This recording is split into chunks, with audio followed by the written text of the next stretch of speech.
UNICEF اور Maulana Azad national Urdu university partnership project کے تحت امیونائزیشن کے لیے ریگولر امیونائزیشن کے اویئرنیس کے تحت آج ایک اورینٹیشن ورکشاپ آرگنائز کیا جا رہا ہے. ماس کمیونیکیشن جرنلزم کے ریسرچ اسکالر نوشاد کو کی اردو یونیورسٹی کی روایت کے مطابق قرآن پاک کی تلاوت سے اس پروگرام کا آغاز کریں.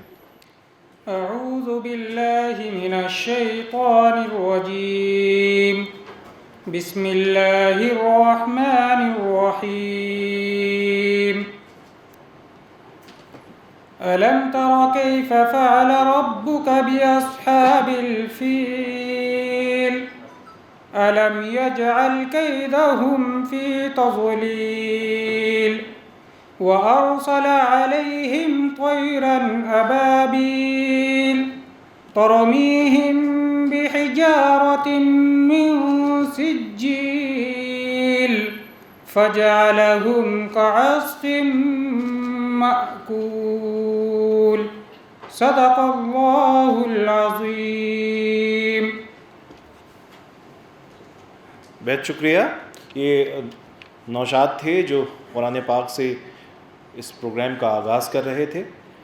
اس کے بعد یونیورسٹی کی روایت کے مطابق یونیورسٹی کا ترانہ پیش کیا جائے گا.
چرچا ہو کائنات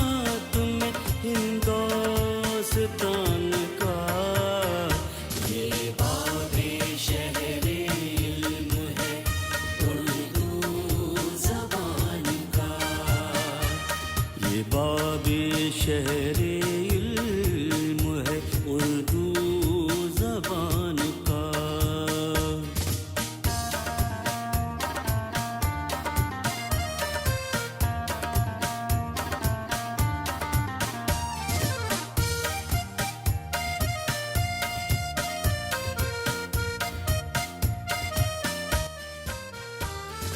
فصل صدا بہار سے بستی بسی رہے, مل کر دعا کرو کہ یہ کھیتی ہری رہے, سایہ رہے سروں پہ کسی سائبان کا. یہ باب شہر علم ہے اردو زبان کا. آؤ سفر یہاں سے کرے آسمان کا. یہ باب شہر علم ہے اردو زبان کا. یہ باب شہر علم ہے اردو زبان کا. بہت شکریہ. آپ یہ ترانہ میں آپ کو بتاتا چلوں کہ مولانا آزاد اردو یونیورسٹی ایک سینٹرل یونیورسٹی کے ساتھ ساتھ نیشنل کیریکٹر رکھتی ہے. ہندوستان میں ہیڈ کوارٹر حیدرآباد میں ہے جہاں ہم ابھی بیٹھے ہیں. اس کے علاوہ پورے ہندوستان کے تمام علاقوں میں کشمیر سے لے کے کیرلا تک اور بہار سے لے کر اتر پردیش تک ہمارے کیمپسز ہیں. 30 سے زیادہ کیمپسز ہیں جہاں ہم ریگولر موڈ سے تعلیم دے رہے ہیں. اس کے علاوہ ڈسٹینس موڈ کا بھی مینڈیٹ یونیورسٹی کو ہے, اور ہندوستان کے کونے کونے میں مولانا آزاد اردو یونیورسٹی کے ڈسٹینس موڈ کے اسٹوڈنٹس موجود ہیں جو اپنی تعلیمی جو ذمہ داری ہے یا جو تعلیمی لیاقت ہے اس میں چار چاند لگا رہے ہیں. یہ ترانہ آنریبل وائس چانسلر صاحب کی قلم سے لکھا گیا ہے اور کافی اسٹوڈنٹس میں کافی مقبول ہے, اور یہ ترانہ مانو کے نوجوانوں میں ایک نئی حرارت بھر دیتا ہے. میں مہمانوں کا خیر مقدم کرنے کے لیے میں سب سے پہلے بہت ہی ادب و احترام کے ساتھ درخواست کرتا ہوں اپنی یونیورسٹی کے آنریبل وائس چانسلر پروفیسر سید عین الحسن صاحب سے کہ آج ہمارے بیچ میں بہت سارے مہمانان موجود ہیں, ان کا بکے اور شال کے ذریعے ہم استقبال کریں گے. سب سے پہلے میں درخواست کرتا ہوں گورنمنٹ آف تلنگانہ کے کمشنر ہیلتھ جناب آر وی کرنن جی ہمارے ساتھ ہیں. میں وی سی صاحب سے درخواست کروں گا کہ ان کی خدمت میں یہ بکے اور شال دے کے ان کا یونیورسٹی میں خیر مقدم کریں, استقبال کریں. کرنن جی ایک سینئر آئی ایس آفیسر ہیں اور ہیلتھ سیکٹر کے لیے بہت کام کیا ہے انہوں نے. میں وی سی صاحب کو پھر زحمت دوں گا. آج ہمارے بیچ میں امیونائزیشن کی چیف جو دہلی آفس سے ہمارے بیچ میں ہیں میڈم رنگنائی جی. میں I would like to request our Honorable Vice Chancellor to felicitate her with bouquet and shawl. She is the Chief for Immunization, India. میں بہت ہی ادب کے ساتھ درخواست کرتا ہوں ہمارے بیچ میں اسلامی دنیا کے ایک بہت ہی معزز شخصیت حضرت مولانا ضیاء الدین نقشبندی صاحب ہمارے بیچ تشریف فرما ہے. میں وی سی صاحب سے درخواست کرتا ہوں, رجسٹرار صاحب سے بھی درخواست کرتا ہوں کہ ان کی خدمت میں بکے اور شال پیش کریں. ہمارے بیچ میں ایک اور مہمان بردر ورگیز بھی ہیں جو ڈائریکٹر ہیں ایم ایس آئی کے. میں رجسٹرار صاحب اور وی سی صاحب سے درخواست کرتا ہوں کہ بکے اور شال کے ذریعے ان کا بھی استقبال کریں.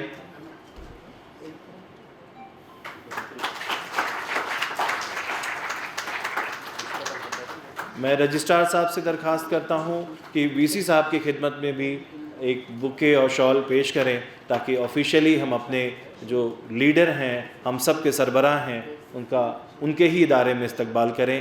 اور جو ہم لوگوں کی تمام تر یہ جو کاوشیں ہیں اس کے پیچھے وی سی صاحب کی ہی نگہبانی ہے اور اپریشیشن ہے جو یہ سارا ہم کر پاتے ہیں.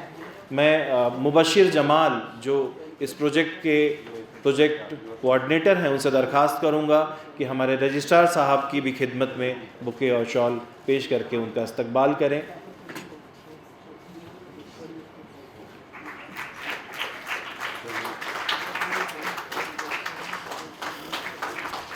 بہت شکریہ سر.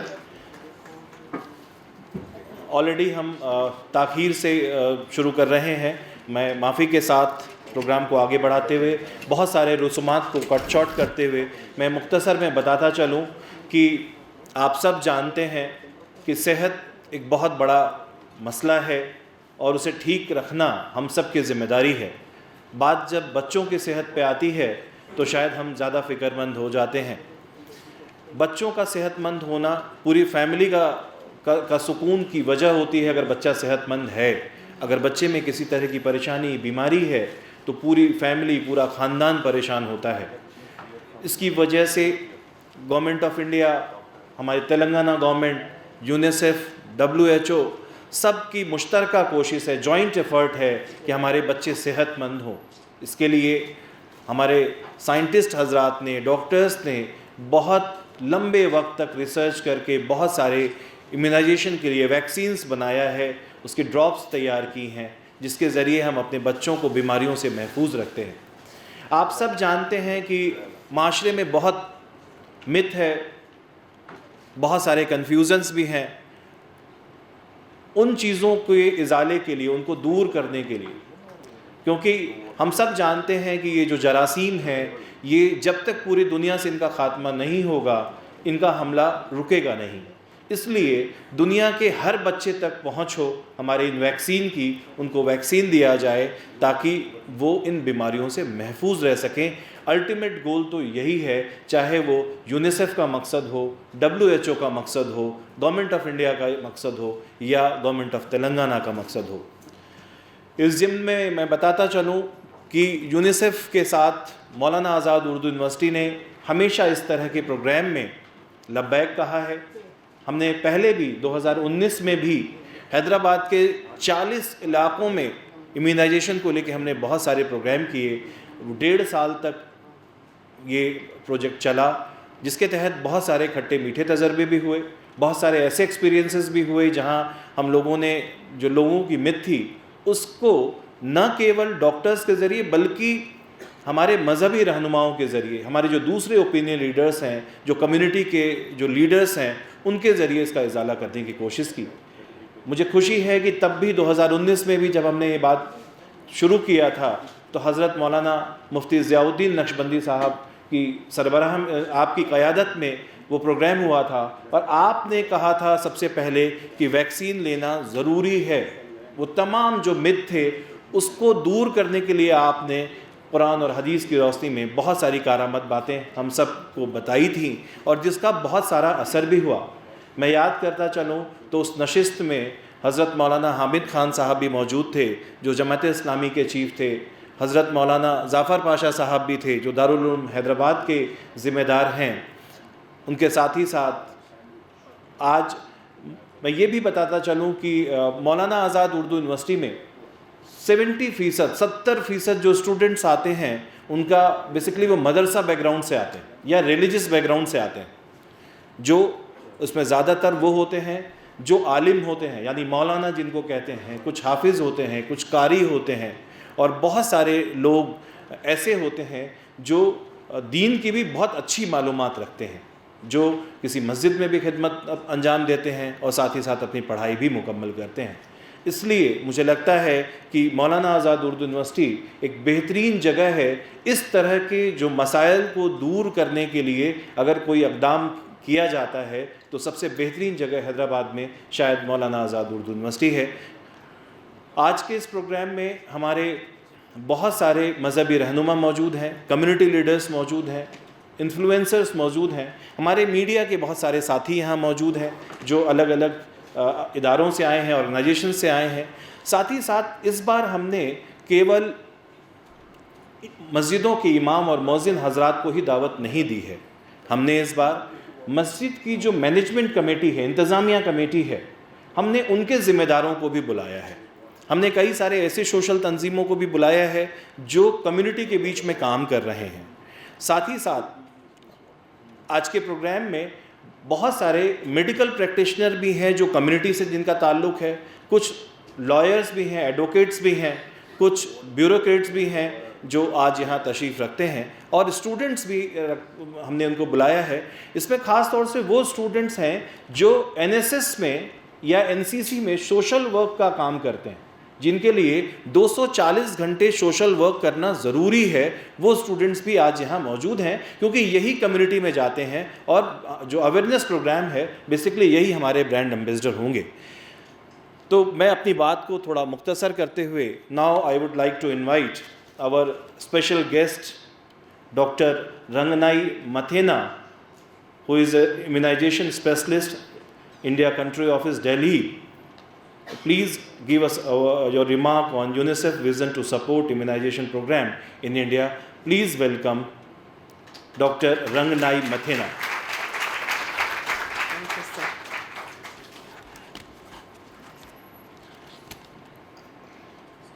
Professor Said Anur Hassan, the Honorable Vice Chancellor of the University, all protocols observed. Good morning, ladies and gentlemen. I've been asked to talk about the vision of UNICEF in supporting the immunization program. But I'm going to begin with why immunization is very important, why we should all support the immunization program. I'll start briefly by a story of my own country. I come from Zimbabwe. Before independence, where there are very few health facilities and very few most communities did not have access to the immunization programs. So we had lots of measles outbreaks, lots of diphtheria outbreaks, lots of whooping cough outbreaks.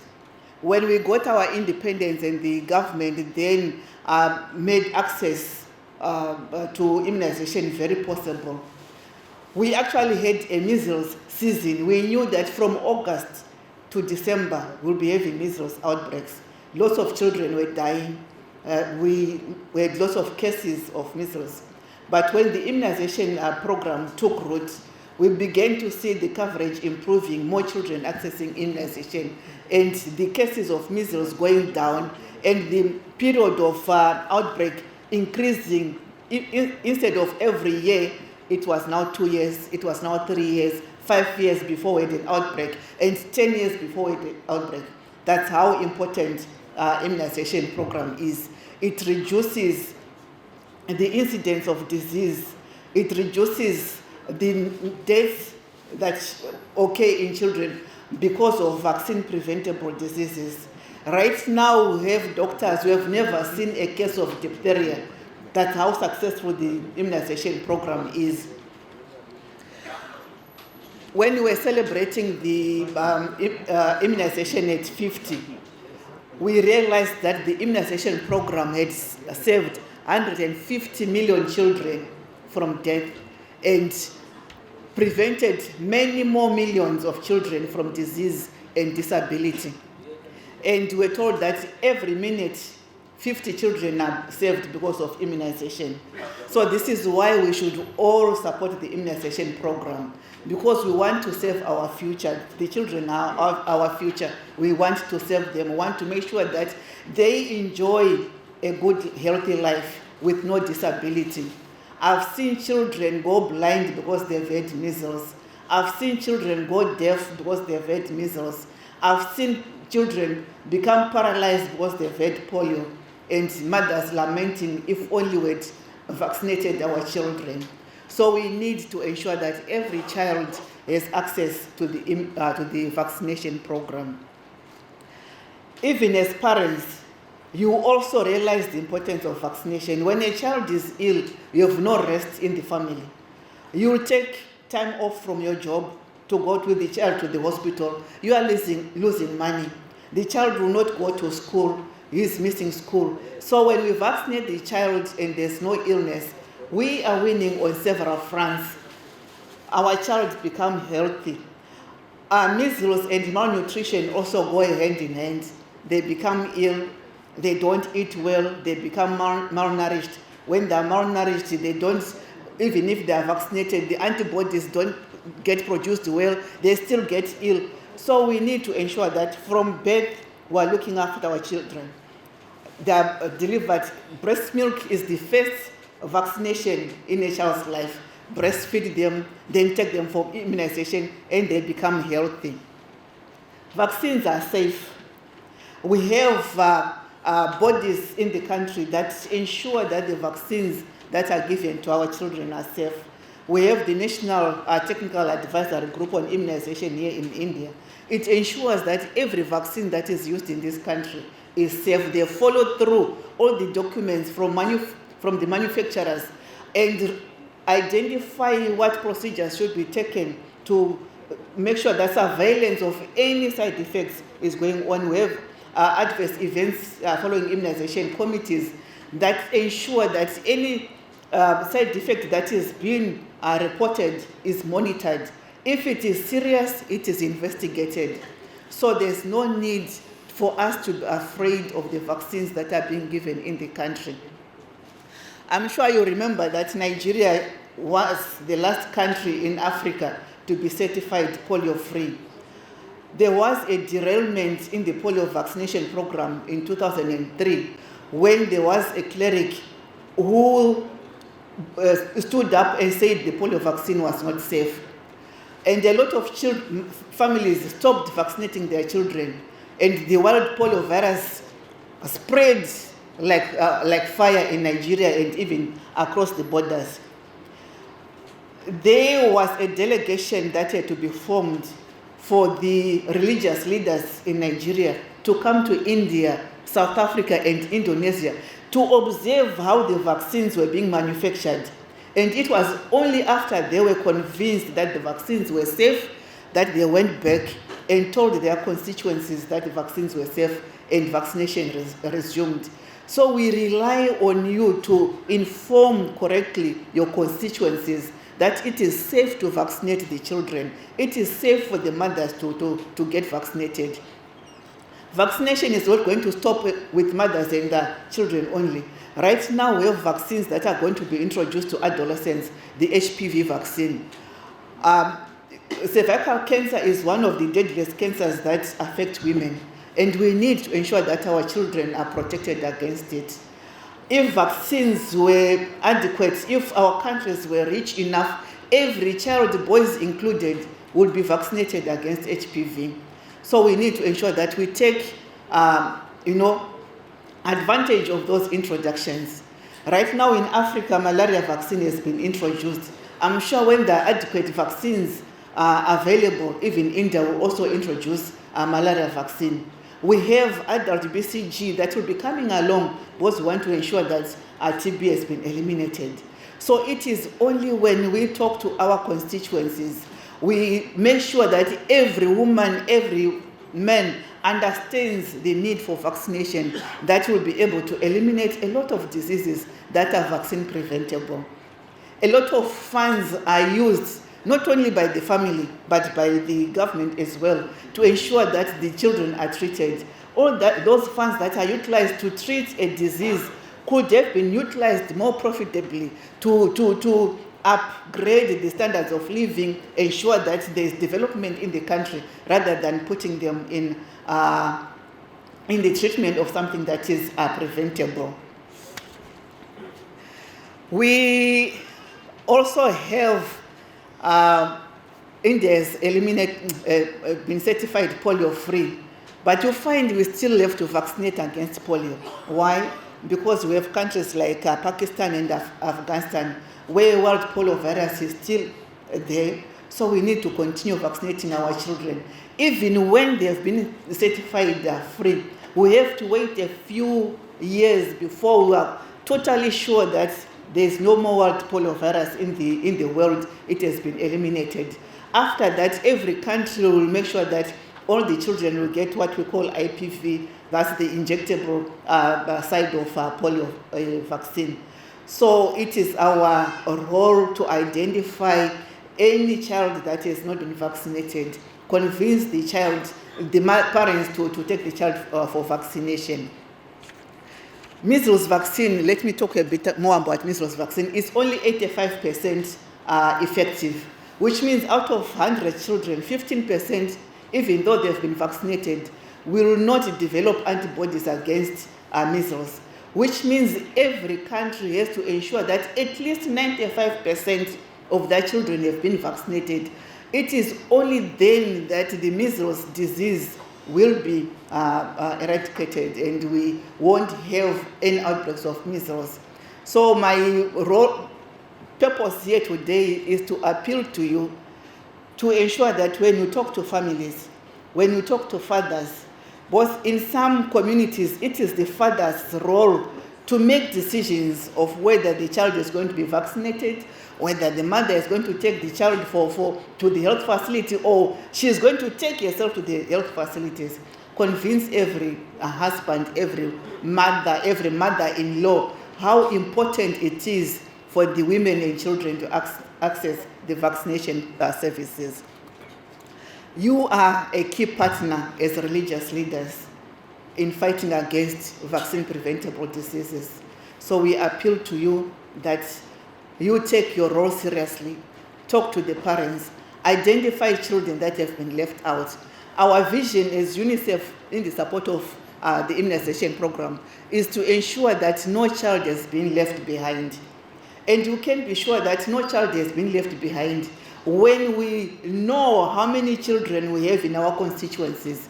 We have line listed them and ensured that they are taking their vaccinations. When we identify families that are left out or where we have dropped out or where we have children which we call zero doses that have not been vaccinated, let's talk to them. Let's talk about the benefits of vaccination. Let's convince them to go for vaccination, and then our dream for leaving no child behind will be realized. I thank you.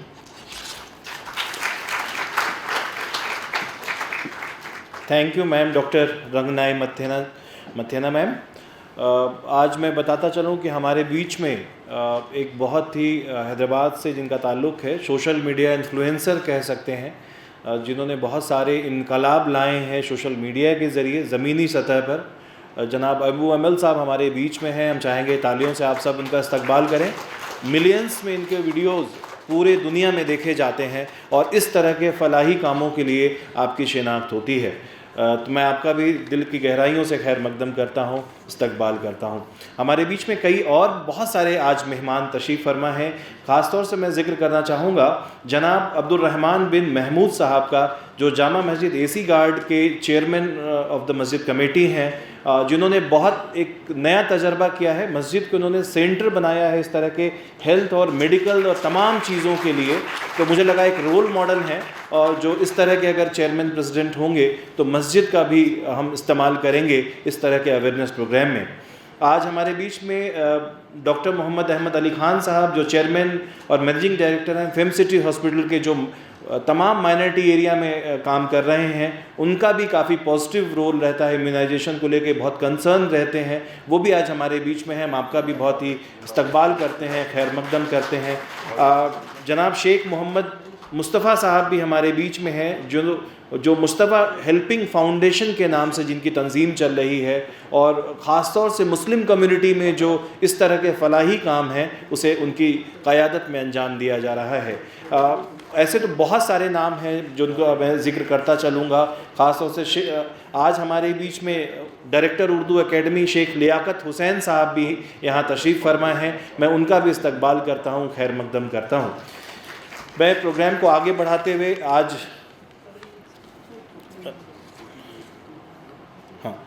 आज हमारे बीच में एक और बहुत ही अजीम हमारे guest professor Bashir Ahmad Khan साहब, जो farmer vice chancellor हैं दुमका के मुर्मू यूनिवर्सिटी के, सर यहाँ तशरीफ़ रखते हैं, मैं उनका भी इस्तकबाल करता हूँ, वेलकम करता हूँ, और फॉर्मर डीन रहे हैं पौंडीचेरी यूनिवर्सिटी के भी। इसके साथ मैं प्रोग्राम को आगे बढ़ाते हुए मैं आज हमारे बीच में इस यूनिसेफ के साथ साथ WHO के भी कई सारे ज़िम्मेदार मौजूद हैं। WHO से आए हुए हमारे साथी डॉक्टर संदीप पटेल जी, जो SRTL हैं, मैं उनसे दरख्वास्त करूंगा कि آج سب کو خطاب کریں امیونائزیشن کے حوالے سے. ڈاکٹر سندیپ پٹیل جی کا استقبال کریں. آپ سب تالیوں سے ان کا استقبال کریں.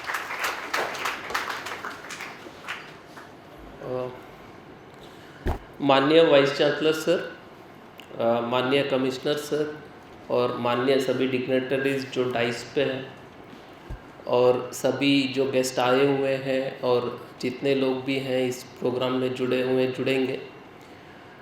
आज का दिन एक बहुत ही ख़ास दिन है क्योंकि हम सब लोग यहाँ पे जुड़ रहे हैं एक ऐसे मकसद के लिए कि जो हम लोग जो रूटीन इम्यूनाइजेशन में काम कर रहे हैं किसी भी कारण से हमसे वो बच्चे छूट जा रहे हैं, जो भी गलतफहमियाँ हैं उनको दूर करने के लिए.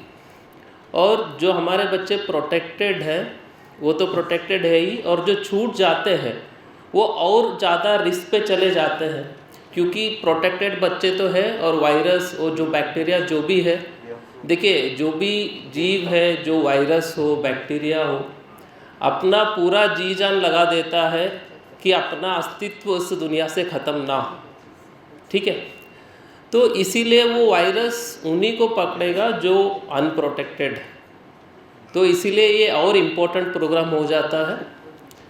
तो मुझे जो टॉपिक जो बोलने के लिए दिया गया है कि हम लोग being a WHO government of Telangana के साथ क्या काम कर रहे हैं, कैसे इस रूटीन इम्यूनाइजेशन प्रोग्राम को स्ट्रेंथन कर रहे हैं.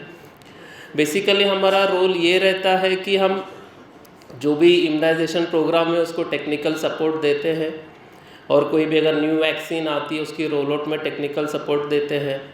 और जो भी ऑन गोइंग प्रोग्राम्स रहता है उसका कैपेसिटी बिल्डिंग स्टाफ की है, उसकी जो डिस्ट्रिक्ट के ऑफिसर्स है उनके साथ हम सपोर्ट करते हैं. अपार्ट फ्रॉम दैट अगर कोई भी अगर कैंपेन चलता है, रूटीन इम्यूनाइजेशन प्रोग्राम होता है, उसको हम सपोर्टिव सुपरविज़न करके उसी प्रोग्राम को हम कोर्स करेक्शन भी करना कोशिश करते हैं और आगे वो गलतियाँ ना हो जो छोटी मोटी हो उसको रिपीट ना हो. क्योंकि गवर्नमेंट ऑफ तेलंगाना बहुत ही एक, क्योंकि मैंने जो काम किया है इसमें इसको बहुत ज़रूरी समझता हूँ बोलना, क्योंकि मैंने 8 साल जो है यूपी बिहार में काम किया है. वहाँ के अगर हम देखेंगे तो तेलंगाना बहुत ही स्ट्रॉन्ग काम कर रही है हेल्थ सिस्टम में. तो नेक्स्ट आता है हमारा और एक ज़िम्मेदारी है, जो भी ये वैक्सीन से जो बीमारियां होती है उसकी निगरानी भी सभी नहीं, कुछ बीमारियों की निगरानी हम करते हैं. जैसा कि पोलियो, अभी हम लोग कह रहे हैं कि पोलियो नहीं है. कैसे हम पोलियो नहीं है कहते हैं? क्योंकि एक निगरानी जो टेक्निकल टर्म कहते हैं सर्वेलेंस, उसको हम गवर्नमेंट को सपोर्ट करते हैं, उसको हम AFP सर्वेलेंस कहते हैं. उसके बाद मीज़ल्स एंड रूबेला का सर्वेलेंस, DPT का सर्वेलेंस यानी डिप्थीरिया, पर्टुसिस और नियोनेटल टेटनस की सर्वेलेंस में हम बेसिकली गवर्नमेंट को सपोर्ट करते हैं. तो इतना हम बीइंग अ WHO सपोर्ट करते हैं. अगर कोई भी अगर सरकार चाहे हमसे और कोई भी प्रोग्राम में किसी में भी, वी आर ऑलवेज़, हमारा जितना हो सके हम उतना सपोर्ट करते हैं. जो ज़्यादा टाइम नहीं लेते हुए बस मेरा ये शब्द ख़त्म कर रहा हूँ. अगेन हम बात करेंगे आगे कुछ सेशंस में. Thank you. बहुत शुक्रिया डॉक्टर संदीप पटेल जी जो वर्ल्ड हेल्थ ऑर्गेनाइजेशन को यहाँ रिप्रेजेंट कर रहे थे. आज हमारे बीच में एक और मेहमान जो इम्यूनाइजेशन को लेके हैदराबाद के तमाम एरियाज़ में काम कर रहे हैं, मेरी मुराद मोंटफोर्ट सोशल इंस्टीट्यूट के डायरेक्टर ब्रदर वर्गीज़ साहब से है, वो भी यहाँ तशरीफ़ रखते हैं. Now I would like to invite brother Varghese to please give your remark on this occasion. Please welcome doctor Verghese.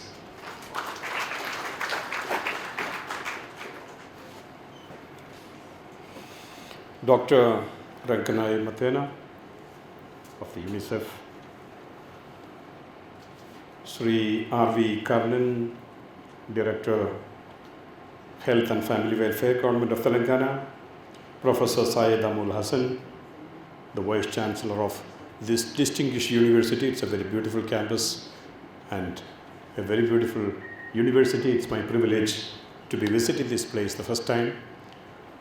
Distinguished guests on the stage and the very distinguished guests in the audience. And I think the most distinguished people here are people from our communities. The community leaders who are here, the religious leaders who are here, from the point of view of increasing immunization process in the city and in the state, I think they are the key players.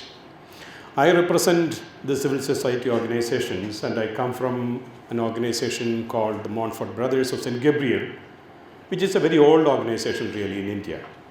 We are here in India in the field of education since 1903. That is 121 years. And our organization manages around 220 educational and social institutions all over the country, including some of the very important or one of those well-known educational institutions in the city of Hyderabad, like Little Flowers, St. Paul's, All Saints, the largest educational institution perhaps in the old city, the Boys' Town, that has educated at least 4 generations of boys and girls in the old city, and educates at the moment around 7,000 young people, both in the school as well as technical training and other. So I have been working in the slums for the last 35 years. I lived in a slum in Chadagat, in Kamal Nagar and Musa Nagar for 12 years. And there is an experience that comes from living in the slum, collecting water, communicating with them, where the water collection points are, where everything that actual people's lives, when you share, there is a bond that develops. And our organization, Montfort Social Institute, comes specifically from that experience of being at the grassroots. The last person. We work in around 200 slums in Hyderabad. We work with the domestic workers in 7 different towns, districts in Telangana. We have the Domestic Workers Union. We work with the garbage collectors. There are around 70,000 people who collect garbage from our families every morning. We are just in the process of unionizing these workers. We work with the transgender community. We work with slum people. We have the Hyderabad Slum People's Federation. It's 1/3 of Hyderabad that live in the slums. And one thing that I always say is that these are the people who build the city, who sustain the city, who makes the lives of the middle and upper classes so comfortable at an extremely cheap rate. If the services that they provide is to be actually, you cost it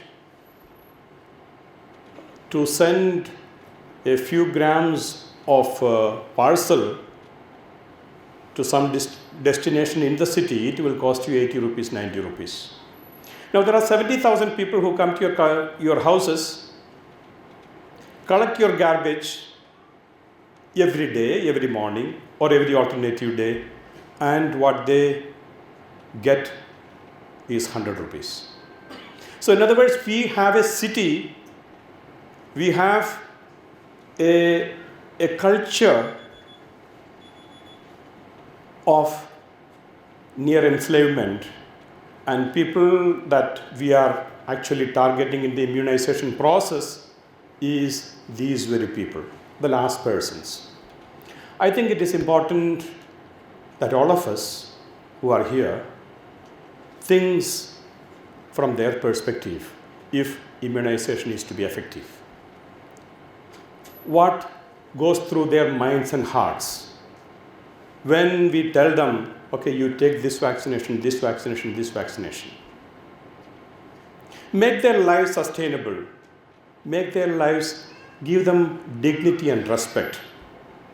And I think these are very important elements from an organization that has worked with the slum people for many years now, 3.5 decades really.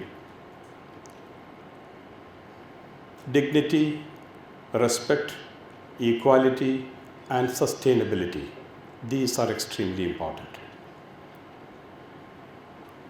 Now, from a civil society organization point of view, what is it that actually helps us bond with the communities?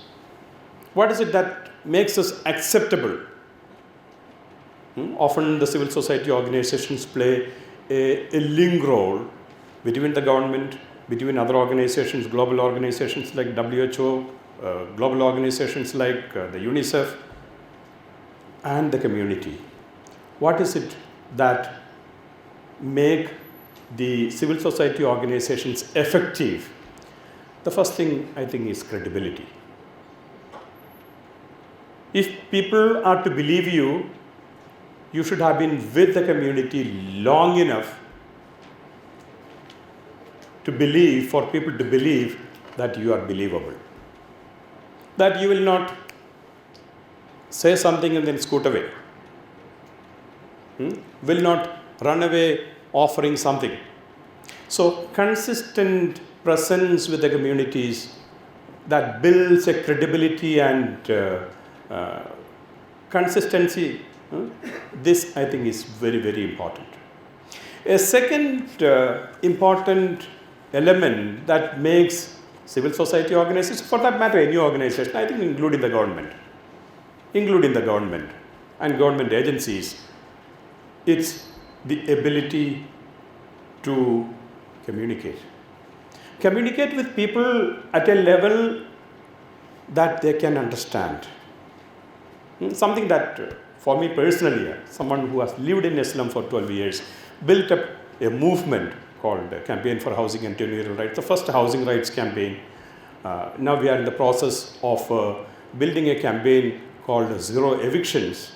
These are people who build the city, and they should have a place and the resources that are necessary, the land that is necessary, that makes these people live with dignity. And we are in the process of building a campaign around that, Zero Evictions. If we are to be really believed, then we should be able to sit and have a cup of chai with them and spend time with communities. And I think that's what can make an organization credible. I'm talking about across whichever other organization. It's not necessarily a civil society organization. Even if a government organization is to be believed, people should have a passion to sit with and listen to their most urgent issues and problems, and then they will immediately take to, immunization, because you are believable and what you say is believable. That ability to communicate, and of course certain capacity to reach the type of networks that you have. And I'm not talking about networks at global level or but then capacity network at the local level. The ability to say, okay, so and so are the influencers and what their capacities are, and multiplying their capacities. And so these are 3 C's of being able to be effective as far as immunization is concerned, as far as that any type of intervention in communities are concerned.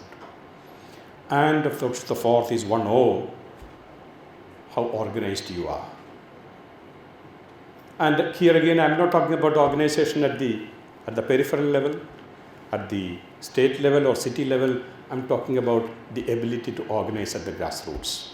And that is where I think our union, we unionize the domestic workers, we unionize the garbage collectors, we intervene with children's parliaments, which we have found are extremely effective mechanisms. Children can be the ambassadors, not just the ambassadors, the doers, the compellers of issues like these.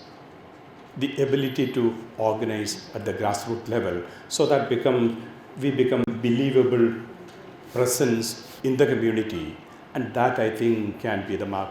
And the 15 slums, 17 slums, really 15 units that we are partnering with UNICEF, WHO and the government of Telangana in increasing the immunization process.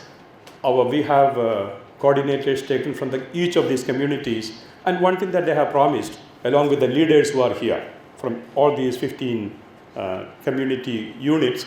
There are leaders who are here. One thing that they have promised is we will reach 100% immunization in the next 3 months. And the UNICEF, in fact, has promised us a party at the end of it. We hope and we shall strive precisely to achieve that, so that these communities become the models of what a totally immunized community in the city can be. And this is a model that we would certainly want to spread all over the city, all over the state, all over the country. And I want to thank everyone who is part of this movement, and thank you for making us part of this movement. We shall do our best. Thank you very much. Thank you brother Varghese. अब वो एक ख़ास लम्हा जिसका हम सब इंतज़ार कर रहे थे, इम्यूनाइजेशन के हवाले से हमने डॉक्टर्स को बहुत सुना है, कम्युनिटी लीडर्स को बहुत सुना है। अब वो लम्हा है जब हमारे बीच में हमारी मिली क़यादत या हमारी जो मज़हबी जो क़ायद अगर हमें कुछ रहनुमाई करें तो वो ज़्यादा कारआमद साबित होती है। मैं बहुत ही अदब और एहतराम के साथ दरख्वास्त करता हूँ आज के हमारे मेहमान जनाब हज़रत मौलाना मुफ्ती ज़ियाउद्दीन नक्शबंदी साहब, जो दारुल इफ्ता के हेड भी हैं जामिया निज़ामिया के। मैं बताता चलूँ, जामिया निज़ामिया साउथ इंडिया का सबसे पुराना, आप इस्लामिक यूनिवर्सिटी कह सकते हैं, उसको मदरसा कह सकते हैं, जो 1872 में इस्टेब्लिश हुआ था। और पूरे साउथ इंडिया में, ख़ास तौर से आंध्रा, तेलंगाना, कर्नाटका, महाराष्ट्र में जितने भी जो मदरसे हैं, ज़्यादातर का अफिलिएशन जामिया निज़ामिया से है। किसी भी शहर में आप चले जाएं, जामिया निज़ामिया के फ़ारिगीन ही वहाँ पे आपको हाफिज़, आलिम या मिली क़यादत करते हुए आपको नज़र आएंगे। वहाँ से हमारे बीच में तशरीफ़ फरमाए हज़रत मुफ्ती ज़ियाउद्दीन नक्शबंदी साहब, जो हमेशा हम सब की इस तरह के कामों में बहुत अपना, हालांकि काफ़ी मसरूफ़ हैं, हदीस पढ़ाना होता है वहाँ बच्चों को, बहुत सारी दूसरी ज़िम्मेदारियाँ हैं। हज़रत आज तशरीफ़ लाए। मैं बहुत ही अदब के साथ दरख्वास्त करता हूँ कि आज के मौके पर हम सबको खिताब करें, तालियों से इस्तकबाल करें। हज़रत मुफ्ती ज़ियाउद्दीन नक्शबंदी साहब हैं।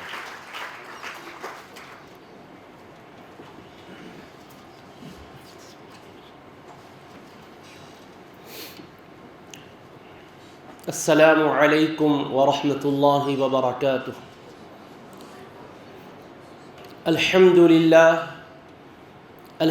لله رب العالمين، والصلاة والسلام على حبيبه سيد الأنبياء وأشرف المرسلين، وعلى آله الطيبين الطاهرين وأصحابه الأكرمين الأفضلين، ومن والاهم وتبعهم بإحسان أجمعين. أما بعد، فقال الله سبحانه وتعالى في كلامه العظيم: أعوذ بالله من الشيطان الرجيم، بسم الله الرحمن الرحيم، ولا تلقوا بأيديكم إلى التهلكة وأحسنوا إن الله يحب المحسنين. وقال تعالى في شأن حبيبه الكريم: إن الله وملائكته يصلون على النبي يا أيها الذين آمنوا صلوا عليه وسلموا تسليما. اللهم صل على سيدنا محمد وعلى آله وصحبه أفضل صلواتك وعدد معلوماتك وبارك وسلم. رونق اسٹیج عالی مرتبت سید عین الحسن صاحب، شیخ الجامعہ و دیگر شہنشین پر تشریف فرما، دانشوران قوم و ملت، ماہرین طب و حکمت، مکرم حاضرین و سامعین اور خواتین و حضرات، اللہ سبحانہ و تعالیٰ کا ہم پر فضل و احسان ہے کہ اس نے ہمیں اپنی بے پایاں نعمتوں سے مالا مال فرمایا ہے۔ اس کی نعمتوں کو ہم نہ گن سکتے ہیں، نہ شمار کر سکتے ہیں، لا تعداد نعمتیں ہیں۔ اس پروردگار کی عظیم نعمتوں میں صحت ایک عظیم نعمت ہے، جس کے بارے میں ہمارے رسول اکرم صلی اللہ علیہ وسلم نے ارشاد فرمایا، 5 باتوں کو تم 5 باتوں سے پہلے غنیمت جانو۔ میں ان 5 باتوں کی تفصیل میں نہیں لے جانا چاہتا ہوں، اس میں ایک جملہ فرمایا، وَصِحَّتَكَ قَبْلَ سَقَمِكَ، اور اپنی صحت و تندرستی کو بیماری سے پہلے غنیمت جانو۔ اور بخاری شریف میں روایت ہے، نعمتان مغبون فیہما کثیر من الناس، 2 نعمتیں ایسی ہیں بہت سے لوگ ان 2 نعمتوں کے بارے میں غفلت میں مبتلا ہیں، خسارے اور گھاٹے میں مبتلا ہیں۔ تو لہٰذا صحت کی طرف انتہائی توجہ مبذول کروائی گئی ہے، اور قرآن حکیم میں اللہ رب العزت نے فرمایا، وَلَا تُلْقُوا بِأَيْدِيكُمْ إِلَى التَّهْلُكَةِ، اے لوگو تم اپنے آپ کو ہلاکت میں مت ڈالو، یعنی اپنی صحت کے نظام کو برقرار رکھنے کی مکمل کوشش کرو، کوئی ایسی حرکت یا کوئی ایسی غفلت تم سے نہ ہو کہ تمہاری صحت کا نظام معطل ہو جائے، تمہاری صحت متاثر ہو جائے۔ اللہ تبارک و تعالیٰ کے کلام مجید میں ایک ایسی بات فرمائی گئی ہے جس سے ہم نظام صحت کی اہمیت کو سمجھ سکتے ہیں۔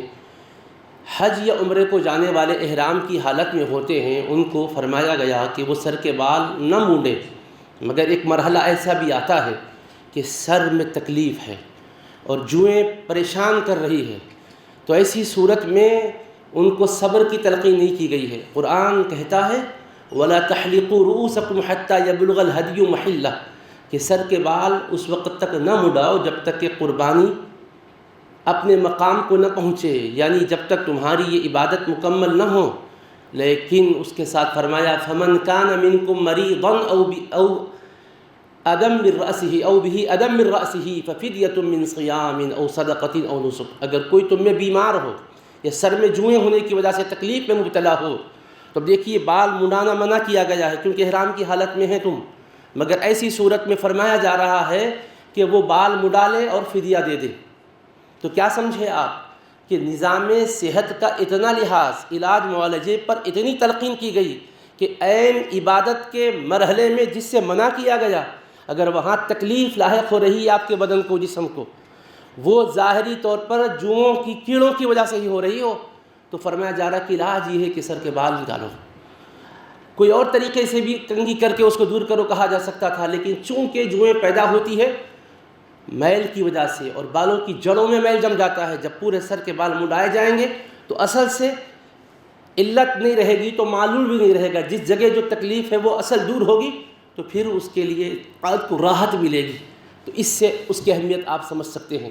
اور ہمارے رسول کریم علیہ الصلاۃ والسلام نے بچوں کی تعلیم و تربیت پر جہاں توجہ مبذول کروانے کی تلقین فرمائی ہے، ان کے نظام صحت پر بھی توجہ مبذول کرانے کی ذمہ داری عطا کی ہے۔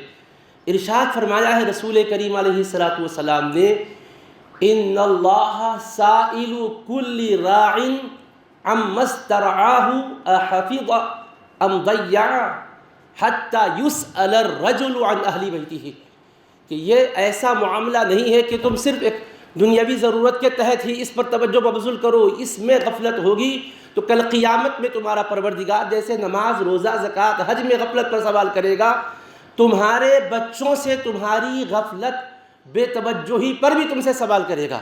بے شک اللہ ہر شخص سے، ہر ذمہ دار سے اس کے تحت جو ذمہ داریاں دی گئی ہے اس کے بارے میں پوچھے گا کہ اس نے ان کی حفاظت کی ہے یا ان کو ضائع کیا ہے، یہاں تک کہ اس کے متعلقین کے بارے میں پوچھا جائے گا، ان کی صحت کو برقرار رکھنے کے لیے، ان کو اچھے اخلاق سے مالا مال کرنے کے لیے، ان کی تعلیم و تربیت کے نظام کو بہتر بنانے کے لیے آیا کوشش کی ہے کہ نہیں۔ حبیب کریم علیہ السلام نے یہاں تک فرمایا، کفا بالمرء اثما ان یضیع من یعول ان یضیع من یقوت، ایک آدمی کے گنہگار ہونے کے لیے یہ بات کافی ہے کہ جو اس کے تحت بال بچے ہیں، بیوی ہے، ان کی صحت کے نظام سے، ان کی تعلیم کے نظام سے، ان کے دیگر معاملات کے نظام سے غافل رہے، ضائع کر دے، بے توجہی برتے۔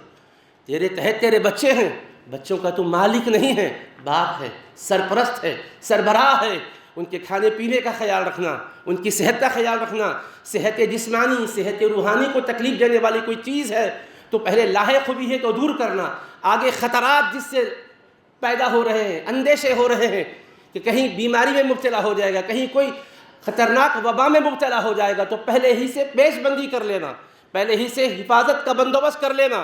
اگر تم نے غفلت برتی ہے، تم نماز پڑھ رہے ہوں گے، روزہ رکھ رہے ہوں گے، حج کر رہے ہوں گے، دین کی تبلیغ کر رہے ہوں گے، بیان و خطاب کر رہے ہوں گے، کتابیں لکھ رہے ہوں گے، لیکن تم نے اپنے بال بچوں کی صحت سے بھی غفلت برتی، جس کے نتیجے میں وہ بیمار ہو گئے، جس کے نتیجے میں ان کے اعضاء میں کوئی پرابلم آ گیا، جس کے نتیجے میں ان کا دماغ کمزور ہو گیا، جس کے نتیجے میں وہ کام کرنے کے لائق نہ رہے، تو تم سمجھ رہے ہوں گے ہم پرہیزگار ہیں، اور حدیث پاک کہہ رہی گناہ گار ہے۔ کیوں گناہ گار ہے؟ اس لیے کہ اس نے اس میں غفلت برتی ہے۔ تو حضرات گرامی، آپ اندازہ کر سکتے ہیں کہ کتنی اہمیت بتائی گئی ہے صحت کے نظام کے سلسلے میں، اور آپ اس پر بھی غور کیجئے۔ رسول کریم علیہ السلام نے بذات خود بھی جو نظام عطا کیا ہے ایسا ہے کہ خوراک میں بھی اعتدال، پوشاک کے معاملات میں بھی، رہن سہن کے معاملات میں بھی۔ قرآن اللہ کا پیغام پڑھ کے سنایا، کلوا واشربوا ولا تسرفوا، کھاؤ اور پیو، حد سے آگے نہ بڑھو۔ اعتدال کھانے پینے میں انسان برقرار رکھتا ہے تو نظام صحت بحال رہتا ہے۔ اگر تجاوز کر جاتا ہے، حد کراس کر لیتا ہے، تو بسیار خوری کی وجہ سے بیماریاں جنم لیتی ہے، معدہ اس کا متاثر ہوتا ہے۔ اسی لیے فرمایا انسان کے لیے کھانے پینے کے سلسلے میں 3 باتوں کو ملحوظ رکھنا چاہیے کہ اپنے پیٹ کے، اپنے معدے کے 3 حصے کرے، ایک حصہ کھانا اور ایک حصہ پانی کے لیے، ایک حصہ سانس کے لیے، تاکہ صحت کا نظام برقرار رہ سکے۔ اور کھانے پینے کی وجہ سے، بعض ایسی چیزوں کے استعمال کی وجہ سے چکناہٹ بڑھتی ہے، کولسٹرول آتا ہے۔ تو دیکھو اسلام نے عبادات کا نظام بھی دیا، جو جہاں روحانی ترقی ہے اس کے اندر، وہاں جسمانی صحت کا بھی کیسا بہتر نظام رکھا گیا ہے۔ آپ دیکھیے 5 نمازیں اسلام نے فرض کی ہے، اس میں آپ دیکھیے فجر کے اندر 4 رکعات ہے، عصر میں 4 رکعات ہے، مغرب میں 3 رکعات ہے، کیونکہ صبح کے وقت میں اور عصر کے وقت میں، مغرب کے وقت میں انسان کا پیٹ بھرا ہوا نہیں ہوتا، اس لیے زیادہ اس کو ورزش کی ضرورت نہیں ہوتی۔ تو روحانی اعتبار سے جہاں عبادت اللہ کے قریب کرتی ہے، جسمانی اعتبار سے بھی اس کی کھائی ہوئی غذا میں انہضام کا نظام پیدا کرتی ہے۔ اس لیے اس میں رکعات مختصر رکھی گئی، اور دوپہر میں انسان کھاتا ہے، رات میں کھاتا ہے، تو لہٰذا ظہر کی نماز کی 12 رکعات رکھی گئی۔ اور چونکہ پھر بھی کھانے کے بعد عمل کرتا ہے، پھرتا کرتا ہے، تو اس کے نظام ہضم میں اس کے کام کاج مددگار ہوتے ہیں، مگر رات کا کھانا کھا کے سوتا ہے۔ اس لیے فرمایا عشاء کی نماز کی 17 رکعات ہے، تاکہ زیادہ تمہارا عمل ہو، عبادت کی عبادت بھی ہوتے رہے، کھائی ہوئی غذا تحریر ہو کر تمہارے بدن کے لیے نقصان کا ذریعہ نہ بنے، تقویت کا باعث بنے۔ اور ماہ رمضان میں روزے کی وجہ سے، دن بھر نہ کھانے کی وجہ سے، افطار میں کبھی زائد چیزیں کھا لینے کا اتفاق ہو جاتا ہے، تو کہا عشاء کی نماز ہی نہیں، تراویح کی نماز تمہارے رکھ دی گئی ہے، تاکہ عبادت کی عبادت بھی ہوتی رہے، بدن میں تمہارے ہضم کا نظام بھی تیز ہو جائے، اس کی وجہ سے کوئی تمہیں بیماریاں لاحق ہونے نہ پائے۔ بس پہلے سے تو نظام ایسا دیا گیا، لاحق ہونے نہ پائے۔ لاحق ہوتی ہے تو کریں کیا؟ اللہ پر توکل کر کے بیٹھے نہیں کہا گیا۔ صحابہ کرام نے پوچھا، یا رسول اللہ کیا ہمارے لیے علاج کرنے میں کوئی گناہ ہے؟ فرمایا علاج نہ کرنے میں کیا کوئی حرج ہے؟ اگر علاج نہ کرے تو کیا گناہ ہوگا؟ فرمایا تداووا عباد اللہ، اللہ کے بندو علاج کیا کرو، بیمار ہو جاؤ تو صحت کے لیے جو ظاہری اسباب و وسائل اس کو اختیار کرو، یہ اللہ کے توکل کے خلاف نہیں ہے۔ پھر فرمایا کیونکہ اللہ نے کوئی بیماری ایسی اتاری ہی نہیں ہے جس کی صحت کے لیے علاج کا نظام نہ رکھا ہو، جس کے لیے دوا و شفا کا بندوبست نہ کیا ہو۔ آج دنیا بھر میں صحت کا جو نظام ہے انتہائی ترقی کرتا جا رہا ہے، نئی نئی ترقیات کی وجہ سے چیزیں دریافت ہو رہی ہے، علاج معالجے کی کیسی شکلیں ہمارے سامنے آ رہی ہے، بیمار ہونے کے بعد علاج ہے، اور آنے والے امراض کی حفاظت کے لیے کوئی بھی ویکسین کا بندوبست کیا جا رہا ہے، کوئی ڈراپ کا انتظام کیا جا رہا ہے۔ اس کو دیکھیے، اللہ کے رسول علیہ السلام نے فرمایا ایسی بیماری اللہ نے رکھی ہی نہیں جس کا علاج اتارا نہ ہو۔ بعض امراض کو آج ڈاکٹر جو کہتے ہیں کہ یہ لا علاج ہے، ابھی تحقیق کا سفر اگر جاری رکھے تو بالآخر اس نتیجے پر پہنچیں گے، اس بیماری کا بھی علاج دریافت ہوگا، کیونکہ فرمایا رسول اکرم علیہ السلام نے بیماری کوئی ایسی ہے ہی نہیں جس کا علاج نہ ہو، ہر ایک کا علاج ہے، ہر ایک کے لیے شفا کا انتظام ہے۔ لیکن سوال یہ پیدا ہوتا ہے کہ اپنے جسم کو چونکہ دوا موجود ہے بیماری کے حوالے کیا جائے گا؟ نہیں، حفاظت کی جائے گی، بچوں کی دیکھ ریکھ کی جائے گی۔ چھوٹے ننھے منھے بچے وہ محتاج ہوتے ہیں تربیت کرنے والوں کے، محتاج ہوتے ہیں سرپرستوں کے، اس لیے ان کے سلسلے میں جو ماہرین طب، جو ڈاکٹرز دوائیں تجویز کر رہے ہیں، چاہے وہ پلانے والی دوائیں ہوں یا وہ اندر پہنچانے والی ویکسین کے ذریعے سے دوائیں ہوں، ٹیکے کے ذریعے سے ہو یا ڈراپ کے ذریعے سے ہو، جب ماہرین طب دوا کو بچوں کے مستقبل میں آنے والے بیماریوں کی حفاظت کی خاطر تجویز کر رہے ہیں تو ہماری شریعت بھی یہی کہتی ہے، جو جس فن کا ماہر ہے اس کی مہارت سے استفادہ کرتے ہوئے آپ رہبری کرو۔ لہٰذا دوا چونکہ اسلام کے اندر ہے، حفاظت کے حوالے سے پیش بندی کی تعلیم دی گئی ہے۔ اللہ کے رسول علیہ السلام کی ایک حدیث سنیے تاکہ حفاظتی اقدام کے لیے بھی کوئی یہ نہ کہے ہمارے مذہب میں دلیل نہیں ہے۔ حضور علیہ السلام فرماتے ہیں جو 7 کھجور عجوا کے کھائے گا صبح تو پھر اس کا فائدہ یہ ہوگا، روحانی فائدہ اپنی جگہ ہے، ظاہری اعتبار سے جسمانی فائدہ یہ کہ زہر اس پر اثر نہیں کرے گا، جادو اس پر اثر نہیں کرے گا۔ تو کیا مطلب ہوا؟ جادو کرنے کے بعد تم علاج کرو، زہر پینے کے بعد تم بچنے کا انتظام کرو نہیں کہا۔ اگر کوئی چیز کا اٹیک ہونے کا خدشہ ہے پہلے سے پیش بندی بھی کرو، اس کا حدیث اشارہ کر رہی ہے۔ تو لہٰذا ٹیکہ اندازی، بعض لوگوں کے ذہن میں یہ ہوتا ہے بیماری آئی نہیں پہلے سے کیوں پلایا جائے، بیماری آئی نہیں پہلے سے انجیکشن کیوں دیے جائیں، پہلے سے ویکسین کیوں دی جائے؟ تو سمجھ لینا چاہیے اگر ماہرین طب ڈاکٹرز اپنی صلاحیتوں کی وجہ سے، اپنی مہارتوں کی وجہ سے اگر تجویز کر رہے ہیں کہ اس کا استعمال آنے والے خطرات سے ان کو بچا سکتا ہے تو شرعی اعتبار سے بھی اس سے استفادہ کیا جانا یہ اسلام کی تعلیم کے خلاف نہیں ہے، نبوی تعلیم کے خلاف نہیں ہے۔ اس لیے کہ ہم جب بھی بیمار ہوتے ہیں دوائیں کھاتے وقت عقل کے گھوڑے نہیں دوڑاتے، ڈاکٹر کے حوالے جسم کو کرتے ہیں، وہ جس وقت جو ٹیبلٹ استعمال کرنے کے لیے کہتا ہے استعمال کرتے ہیں۔ تو بچوں کے تئیں کیوں غفلت کی جا رہی ہے؟ اس پر بھی ہمیں توجہ کرنا ہے۔ اپنے بچے صحت مند ہوں گے، طاقتور ہوں گے، ذہن و فکر کی صلاحیتیں ابھریں گی تو وہ قوم کے لیے معمار ثابت ہوں گے، ملک کے وفادار ثابت ہوں گے، وہ کام کرنے والے ہوں گے۔ ہمارے دین نے فرمایا لا غرر ولا ضرار، نقصان میں خود بھی مت پڑو، نقصان دوسروں کو بھی مت پہنچاؤ۔ بیمار ہوں گے تمہارا نقصان ہے، بعض بیماریاں دوسروں تک پہنچ سکتی ہے، دوسروں کا نقصان ہے۔ اس لیے نظام صحت کو سامنے رکھتے ہوئے اس تعلیم نبوی اور تعلیم قرآنی کے پیش نظر ہمیں متوجہ ہونا چاہیے، اس میں ہمیں غفلت نہیں برتنی چاہیے، اس لیے کہ یہ توکل علی اللہ کے منافی نہیں ہے۔ اللہ پر ہم بھروسہ کر رہے ہیں، جو ہوگا اللہ پاک کر دے گا۔ اللہ ہی نے اسباب بنائے ہیں، اللہ ہی نے نظام رکھا ہے، اولاد اللہ ہی دیتا ہے، ماں باپ کو ذریعہ بنایا ہے، اللہ ہی سیراب کرتا ہے، بارش کو ذریعہ بنایا ہے، اللہ ہی ہمیں کھلاتا ہے، رزق کو ذریعہ بنایا ہے۔ اسبابی کائنات میں رہ کر اسباب سے ہم بے خبر نہیں رہ سکتے، اسباب سے بے تعلق نہیں رہ سکتے۔ صرف اتنا ہے کہ اسباب اختیار کر کے اسباب پر بھروسہ نہیں، مسبب الاسباب پر بھروسہ کرنا چاہیے۔ نبی کریم علیہ السلام فرماتے ہر بیماری کا اللہ نے علاج رکھا ہے، جب کبھی علاج اس کا ہو جاتا ہے تو اللہ کے حکم سے، اللہ کی توفیق سے وہ بندہ صحت پاتا ہے۔ تو محض دوا اس کا بنیادی ذریعہ نہیں ہے، وہ ایک وسیلہ ہے۔ حقیقت میں اللہ کا امر صادر ہوتا ہے تو پھر وہ صحت یاب ہوتا ہے۔ اسی وجہ سے آپ دیکھیے ایک بیمار کو دواخانے میں شریک کروایا جاتا ہے، دوائیں پلائی جاتی ہے، علاج جاری رکھا جاتا ہے۔ جس علاج سے کل چنگا ہوا تھا آج اس علاج سے مرض بڑھ جاتا ہے، موت کی نیند سو جاتا ہے، تو پتہ کیا چلا محض علاج ہی نہیں ہے۔ علاج کارگر اس وقت ہوتا ہے اس کا باطن میں امر ہوتا ہے، امر اگر نہیں ہے تو وہی دوا کھانے کے بعد اس پر منفی اثر پڑتا ہے اور پھر وہ موت کی آخری نیند سو دیتا ہے۔ تو مطلب یہ نکلا کہ اسباب کو اختیار کرے، مسبب الاسباب پر نظر کرے۔ اور شریعت کے مقاصد میں 5 بنیادی مقاصد بتائے گئے ہیں۔ جہاں دین کی حفاظت ہے وہیں جان کی بھی حفاظت ہے، وہیں عقل کی بھی حفاظت ہے، وہیں نسل کی بھی حفاظت ہے، وہیں مال کی بھی حفاظت ہے۔ اگر ہم سمجھے نماز پڑھ لیں گے کافی ہے، روزہ رکھ لیں گے کافی ہے، اپنی جان کی بھی حفاظت کرو، اپنے بچوں کی جان کی بھی حفاظت کرو، نسل کی بھی حفاظت کرو، اپنی عقل کی بھی حفاظت کرو، ان کی عقل کی بھی حفاظت کرو، کیونکہ بیماری کی وجہ سے کمزور ہو جاتا ہے، عقل بھی بعض وقت سٹیا جاتی ہے،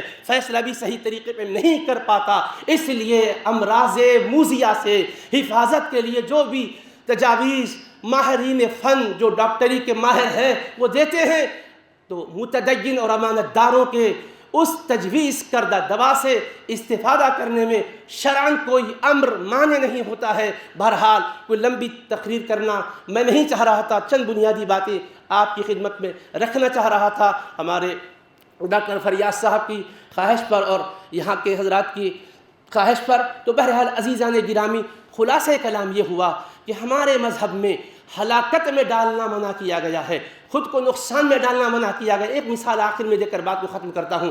حضور علیہ السلام کے عہد میمون میں ایک مرتبہ ایک لشکر میں ایک صحابی تھے، اتفاق سے رات میں نہانے کی ضرورت پیش آ گئی ان کو، مگر شدید سردی تھی، غسل کرنے سے صحت متاثر ہونے کا ان کو خدشہ ہو گیا، اس لیے وہ بجائے غسل کے تیمم کر کے نماز پڑھا دی۔ لوگوں نے بحث کی کہ بھائی یہ ایسی صورتحال میں تو غسل کرنا چاہیے تھا، پانی بھی موجود ہے، آپ نے تیمم کر لیا ہے، یہ کیسے ہو گیا؟ رسول کریم علیہ السلام کی خدمت میں جب پہنچے، حضور علیہ السلام سے وہ کہنے لگے یا رسول اللہ، اصل میں شدید سردی تھی، مجھے ڈر ہوا کہ کہیں میں اس پانی کے استعمال کرنے کی وجہ سے میرے جسم کا کوئی عضو تلف نہ ہو جائے، کوئی شدید نقصان سے دوچار نہ ہو جاؤں، اس لیے مجھ کو آیت یاد آ گئی وَلَا تَقْتُلُوا أَنفُسَكُمْ إِنَّ اللَّهَ كَانَ بِكُمْ رَحِيمًا، اپنی جان کو تم ہلاک مت کرو، اپنے کو قتل مت کرو، بے شک اللہ تم پر بڑا مہربان ہے۔ تو اللہ کی مہربانی یاد آ گئی، اللہ کا حکم یاد آ گیا، عبادت اسی کی ہے، لیکن ایک آپشن ہے کہ تیمم کیا جا سکتا ہے۔ میں نے پانی کو ہاتھ نہیں لگایا، موجود تھا پانی، مگر صحت میری متاثر ہونے کا مجھے خدشہ تھا، اس لیے میں نے تیمم کر لیا۔ تو اللہ کے رسول مسکرا دیے اور بتایا کہ اگر ایسا ہو کہ پانی کے استعمال سے جسم کا کوئی عضو تلف ہو سکتا ہو تو جہاں وضو و غسل ضروری ہے وہاں اس کا متبادل تیمم رکھا گیا ہے۔ پاک مٹی پر ہاتھ مارو، چہرے پر ملو، پاک مٹی پر ہاتھ مارو، دونوں ہاتھوں پر ملو، مسح کرو، اس سے تم پاک ہو جاؤ گے۔ تو آپ سمجھ رہے ہوں گے کہ نظام صحت کی عبادات میں بھی، احرام میں بھی اہمیت ہے، معاملات میں بھی اہمیت ہے۔ اور رسول کریم علیہ السلام نے فرمایا طاقتور مومن اللہ کے پاس کمزور مومن کے مقابل میں بہتر اور محبوب ہے۔ ہر ایمان والے میں بھلائی ہے، لیکن صحت مند اور طاقتور کی بات اور ہی ہوتی ہے۔ وہ نہ صرف یہ کہ خود کا اپنا کام کرتا ہے، اوروں کے کام آنے والا بنتا ہے، تو لوگوں کے دست نگر ہو کر دو لوگوں کے ہمارے حال پہ رحم کرو کہہ کر بنانے کے بجائے ایسے بنو کہ تم کسی کا بوجھ اٹھا سکو، تم کسی کے کام آ سکو۔ اس لیے صحت کا نظام بہت اہم ہے، اس سے غفلت برتنا نہایت ہی سنگین خطا ہے۔ اور جیسے میں نے حدیث سنائی، کل حشر میں بھی اللہ جن چیزوں کے بارے میں پوچھے گا صحت کے بارے میں بھی پوچھے گا۔ اپنے بچوں کو صحت مند بناؤ، ان کے صحت کے حوالے سے، ان کے غذا اور ان کے رہن سہن کے حوالے سے، تعلیم کے حوالے سے بہتر طریقے کو اپناؤ۔ اللہ تعالیٰ اس بامقصد پروگرام کو یقیناً نفع بخش بنائے گا، اللہ سے امید ہے، اور سب کو اپنے کرم سے اجر و ثواب عطا فرمائے اور اس حقیقت کو سمجھنے کی ہمیں توفیق عطا فرمائے۔ والسلام علیکم ورحمۃ اللہ وبرکاتہ۔ بے شکریہ حضرت مولانا ضیاء الدین نقشبندی صاحب۔ آپ جیسے رہنما اگر ہمارے درمیان ہے تو انشاءاللہ قوم کبھی بھی گمراہ نہیں ہوگی۔ اور آپ نے واضح کر دیا مذہبی اعتبار سے قرآن و حدیث کی روشنی میں کہ صحت کو بگڑنے سے پہلے، خراب ہونے سے پہلے اس کی حفاظت کرنا ہر مومن کا، ہر مسلمان کا فرض ہے، ضروری ہے اس کے لیے۔ لہٰذا ویکسین کے لیے بھی آپ نے کہا کہ بیماری میں مبتلا ہونے سے پہلے اس کے لیے ماہرین نے، ڈاکٹرز نے اگر ویکسین کی تجویز کی ہے تو اسے اپنے بچوں کو ضرور پلائیں۔ بس ضرورت اس بات کی ہے کہ حضرت مولانا کی جو یہ تقریر ہے، یہ چیزیں ہیں، یہ معاشرے کے ہر طبقے تک پہنچائی جائے، جس سے جو غفلت میں جو پڑے ہوئے لوگ ہیں ان کی بھی رہنمائی ہو سکے۔ میں یہ بتاتا چلوں، یہ بات عرض کرتا چلوں کہ 2019 میں جب ہم اس پروجیکٹ کے تحت حیدرآباد شہر کے مختلف علاقوں میں تھے، خاص طور سے میں ایک ذکر کرنا چاہوں گا، کرنن جی بھی موجود ہیں، میں کاروان علاقے کے ضیاء گوڑا علاقے میں ہم موجود تھے۔ ایک صاحب جو بظاہر طور پہ وہ بھی ذمہ دار تھے ایک مسجد کے، اور ویکسین کو لے کے ان کا بھی تھا کہ نہیں، بالکل نہیں لینا ہے۔ جب میں نے کہا کہ جب آپ کے ویڈیوز دکھائے، حضرت مفتی خلیل صاحب کے جو ہم لوگوں کے بہت ہی مشفق ہیں، محسن ہیں اور رہنما ہیں مذہبی، ان کے ویڈیوز ہم نے بتائے، مولانا خالد سیف اللہ رحمانی صاحب کے ویڈیوز بتائے، اور جماعت اسلامی کے جو ہمارے ہندوستان کے جو چیف ہیں حسینی صاحب، ان کے ویڈیوز بتائے، تب ان کو لگا کہ اچھا ٹھیک ہے میں ایک بار دیکھتا ہوں، اور پھر شاید کافی دیر کے بعد ان کو ہم لوگ 2-3 نشستوں کے بعد کنونس کر پائے۔ تو آپ حضرات کا آنا بہت ہی مبارک ہے، اور مجھے لگتا ہے کہ معاشرے میں ایک بیداری پیدا ہوگی، اور یہ جو مسئلہ ہے جو لوگ ریزسٹ کرتے ہیں کہ یہ چاہے تعلیمی بیداری نہ ہونے کی وجہ سے، انشاءاللہ وہاں بھی یہ روشنی پھیلے گی۔ میں بہت زیادہ وقت نہ لیتے ہوئے آج ہمارے درمیان गवर्नमेंट ऑफ तेलंगाना के एक स्पेशल ऑफिसर जो IAS ऑफिसर भी हैं और आपके ऊपर इस समय तेलंगाना के अवाम के सेहत की जो जिम्मेदारी है वो आप ही के कंधों पर है। बहुत ही एक्टिव हैं और आपको देख के लगता है कि बहुत एनर्जेटिक भी हैं। मेरी मुराद जनाब RV कर्णन जी से है कि आपको मैं दरख्वास्त करता हूँ कि आप आएँ और इस मौके पर हमें खिताब करें, तालियों से इस्तकबाल करें। जनाब RV कर्णन साहब, IAS Secretary to Government of Telangana, Director Health and Family Welfare, Government of Telangana.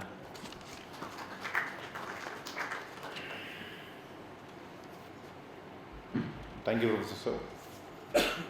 So, at the outset, I want to thank Honorable Vice Chancellor, Professor Syed and Muzan of Maulana Azad National University for giving us a platform to organize this workshop, especially on engaging community influencers and also community engagement with the help of students. They have a outreach throughout the country. Now, being a national university, and throughout the country they have outreach. So engaging the community influencers, especially on the immunization part and child immunization part, there is a major focus on this one. So first of all, I'd like to thank once again Honorable Vice Chancellor for giving this opportunity. Thank you, sir. And also I thank Dr. Ranganai Mahatma. She is the immunization specialist from UNICEF India country office. She hails from Zimbabwe. And also Brother Varghese, of Director of Montfort Social Institute, and they are going to actively participate in, especially in slum areas, going to help us in, along with UNICEF, in supporting the urban immunization part.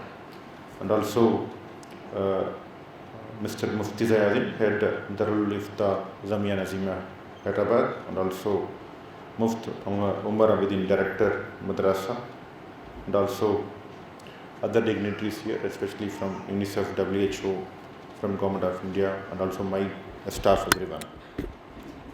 And especially MD from Film City Hospital, and other from Government of Telangana, Minority Development, and the officials here, and all the students here. So, I will not take much time. I just only take another 10 minutes to explain what is the need for immunization. So it is a very big project. The immunization started for more than 40 years right now. It started in the year, like expanded immunization program in the year 1978 with the help of Government of India. And as a universal immunization program, it started in the year 1985, almost 40 years. We are doing the immunization part. So vaccines was started in a different ways.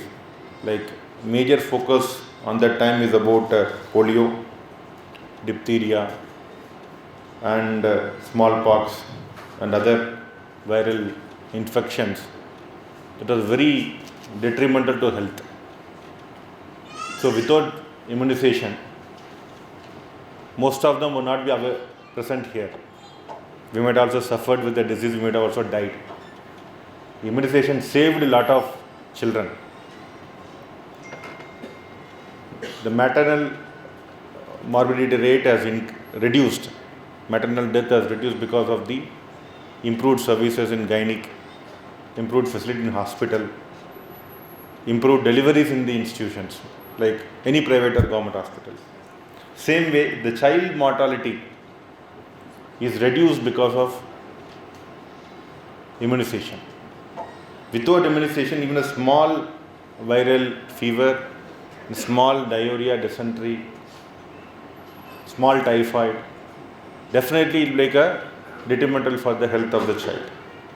But because of strong immunization network in our state, throughout the country with the support of Government of India, the death due to the serious diseases is completely prevented with the help of immunization. But what is the way forward? Before that, I just want to tell you the success of immunization. Like, we have completely, as a country, smallpox was eradicated in our state and country in the year 1979. And polio-free status of India. India become completely polio-free since 2014. And it's also certified by World Health Organization. And polio-free for Telangana. Telangana is still pioneer there. It's since 2007. We are polio-free as a state. Same way, maternal and neonatal tetanus we eliminated in the year 2015. So now our focus on others like BCG and measles and rubella. And our focus more on measles and rubella. Still there is an outbreak of measles are happening. Of course the mortality is less, but morbidity is more. And especially this measles and rubella outbreak is happening where the community is refusing to take vaccination. And there is resistance from the community and hesitancy from the community. So we thought just we involve the community from all the stakeholders.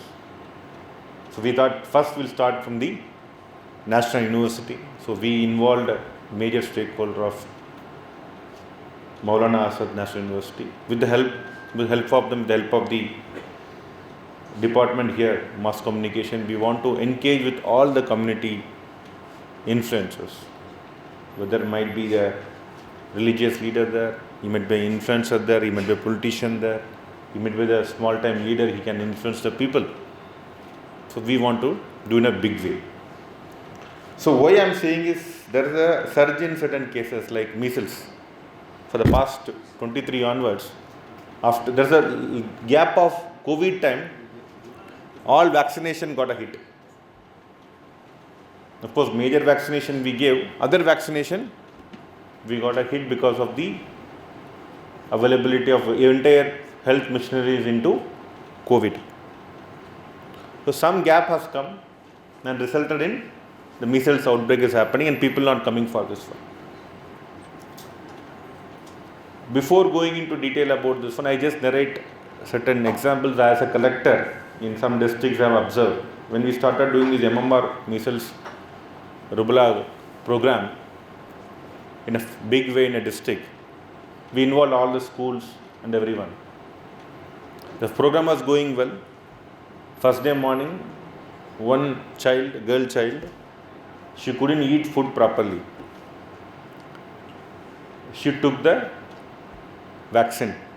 She might be having some allergy towards injection. Just within a minute, she fainted.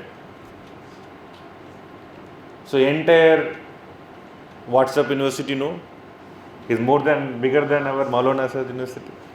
Yeah? There is no degree, nothing. Anybody can send messages, no professor at all. So they started spreading the fake news that measles rubella vaccine made the girl child fainted.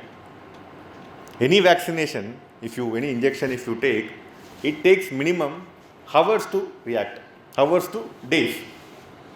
Just within a fraction of a second, because of her she is not taken food properly and she is afraid of the injection. That miscommunication, or we can call it as a fake news without any proper verification.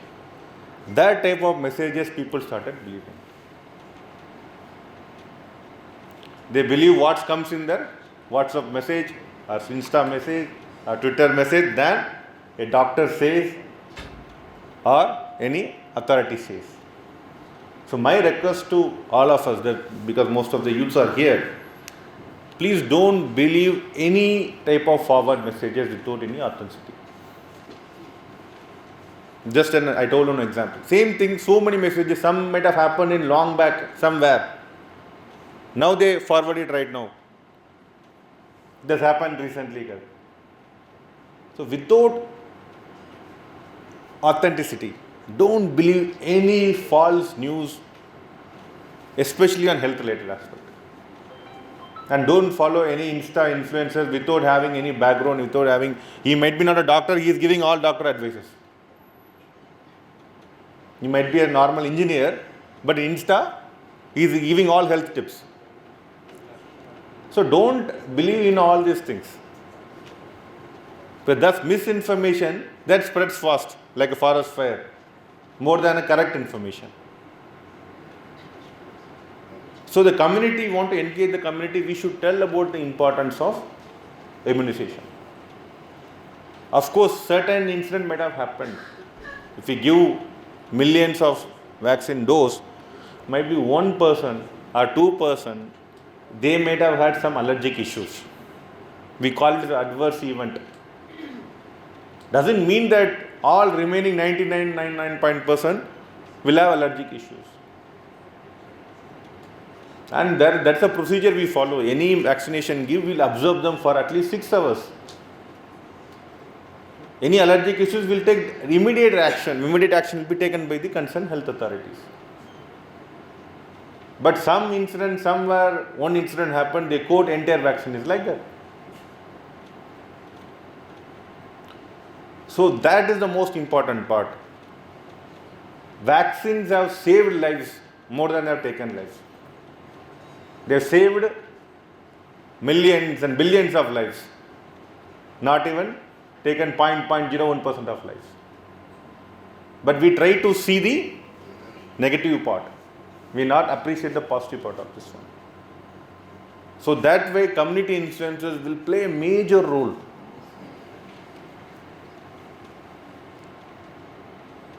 In engaging the community and telling the community importance of vaccine. See, the entire COVID strain and COVID pandemic, everybody is depressed. Everybody know how it will happen to me. Suddenly I'll go landed up in ICU, whether it will survive or not. But vaccines came, that gave the hope. People came out. People started vaccination, started traveling, started doing the regular activity. So vaccination is the best way of treating any pandemic or any endemic or any other diseases. It's scientifically proven. So without any scientific basis, some may suggest some this, you take this herbal medicine, you take this, juice, bark juice, plant juice, root juice, without any, if people start believing and taking it. So my suggestion to you is like, please don't believe blindly, and especially related to health related issues. That is the most important message we want to tell you. And we want help of university, UNICEF, and also WHO, and also the civil society like Montfort, to take us and reach the community who is having still resistance or feeling hesitancy towards any type of immunization.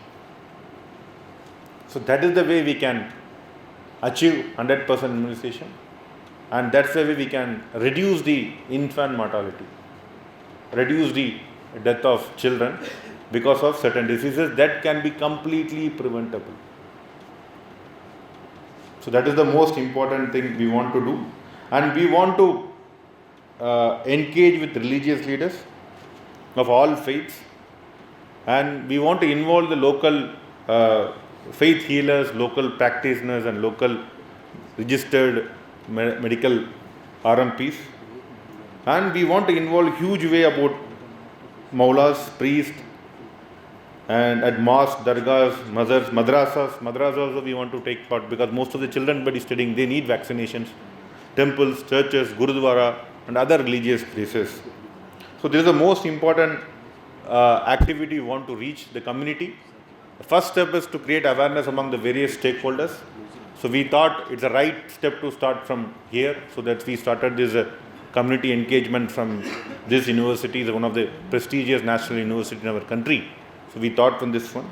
So together we all, to protect all the children in the state, and we want to ensure 100% vaccination within the stipulated time as given by the Government of India as per the National Immunization Schedule. That is the one request from my side. Again, I thank all my partners, UNICEF, WHO, and my team, and also Honorable Vice Chancellor Garu for giving this opportunity. Once again, I thank. Please don't believe blindly any social media messages, especially related to health. Please verify the authenticity, and definitely you can verify the authenticity and encourage community to actively participate in the national universal immunization program. Definitely protect our children, and they are the future, so that child mortality is completely reduced in our state and in our country. And thank you so much for giving this opportunity. Thank you. Thank you, sir.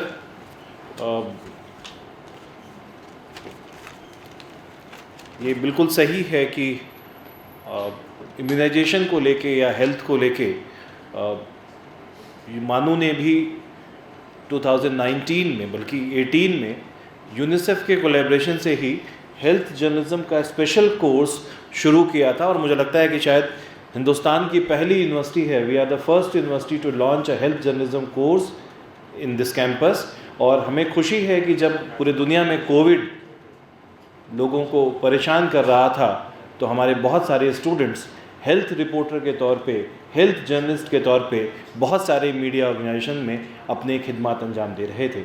आज की date में भी exclusively हमारे बहुत सारे student हैं जो health beat पर as a special health reporter काम कर रहे हैं, इस चीज़ की ज़रूरत को महसूस करते हुए. मैं चूँकि प्रोग्राम के उस मरहले में हम आगे आ चुके हैं, जो इनॉग्रल सेशन है वो अपने इख्तिताम के नज़दीक आ पहुँचा है.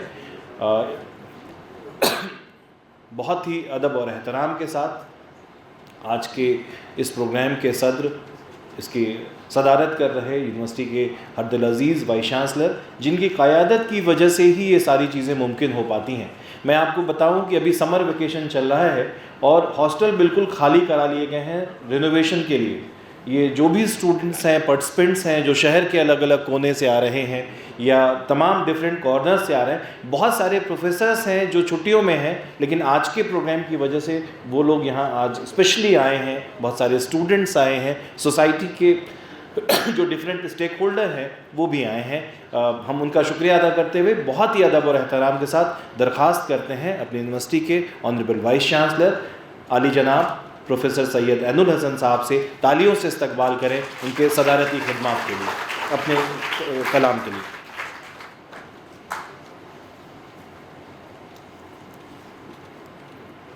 इनाम खुदावंद जानो खिरत के बरतर ज़िंदीश बर नक्सरत.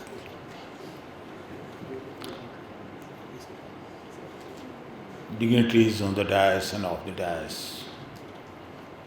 representatives, UNICEF, WHO, other organizations, MANUU, state representatives, representatives from Central Government of India,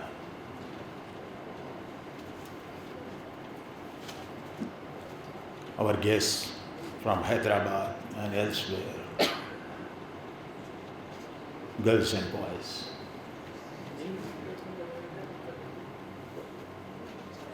Now, I have very few words to express. You are listening to the speakers on different aspects of immunization and awareness campaign. I am greatly indebted to UNICEF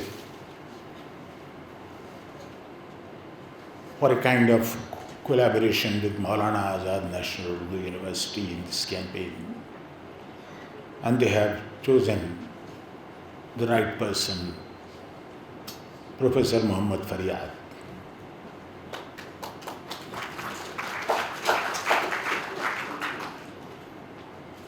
And the quality of this man is that he combines people around and elsewhere, creating an ecosystem which is required today.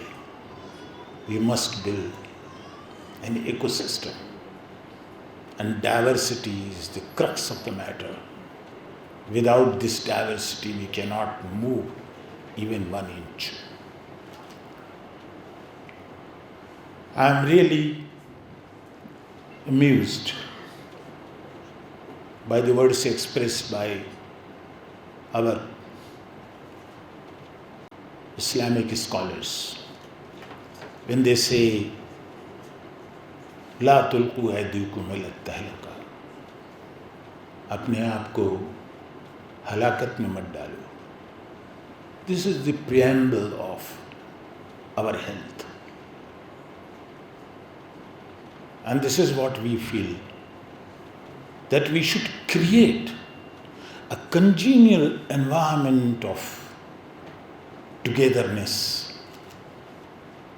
care, and combining people together, putting our heads together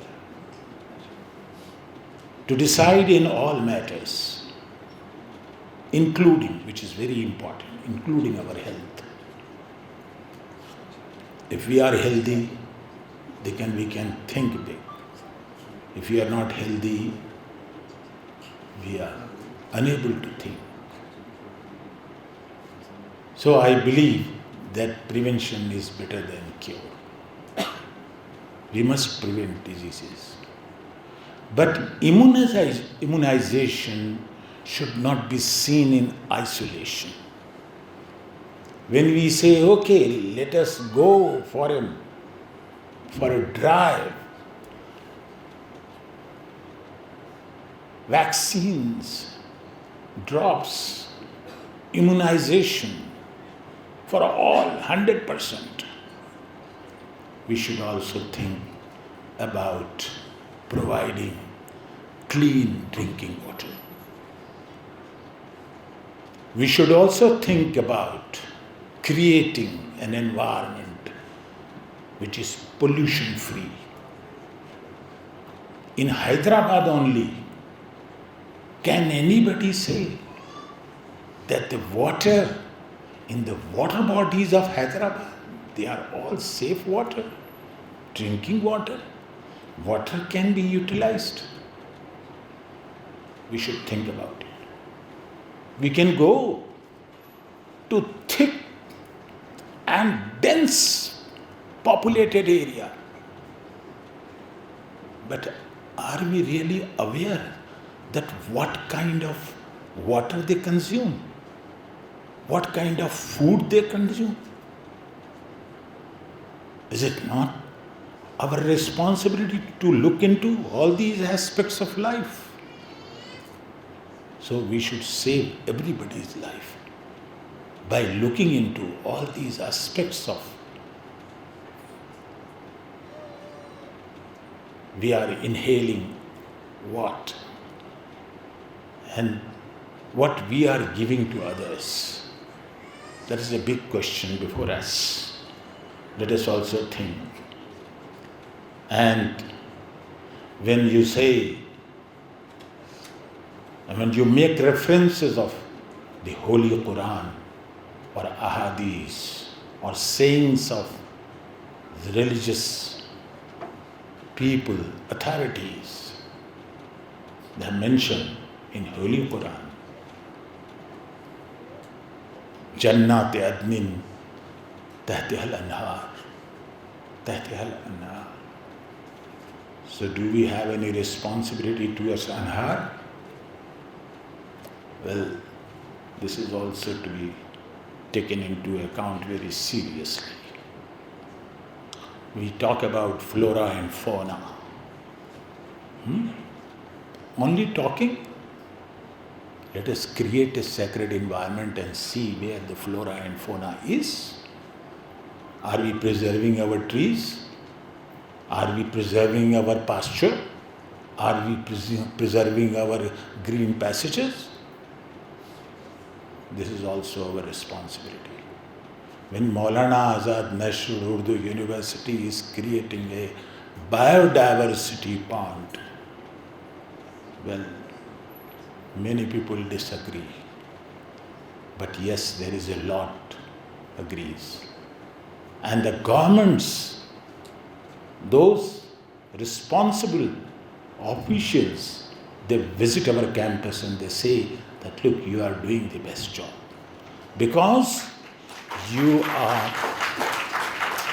are fallen prey to the mafia around you.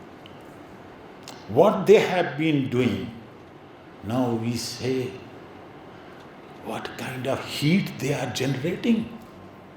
With all the stones, the marbles, buildings, and we are in the hub of affairs, where we are sitting and feeling the heat.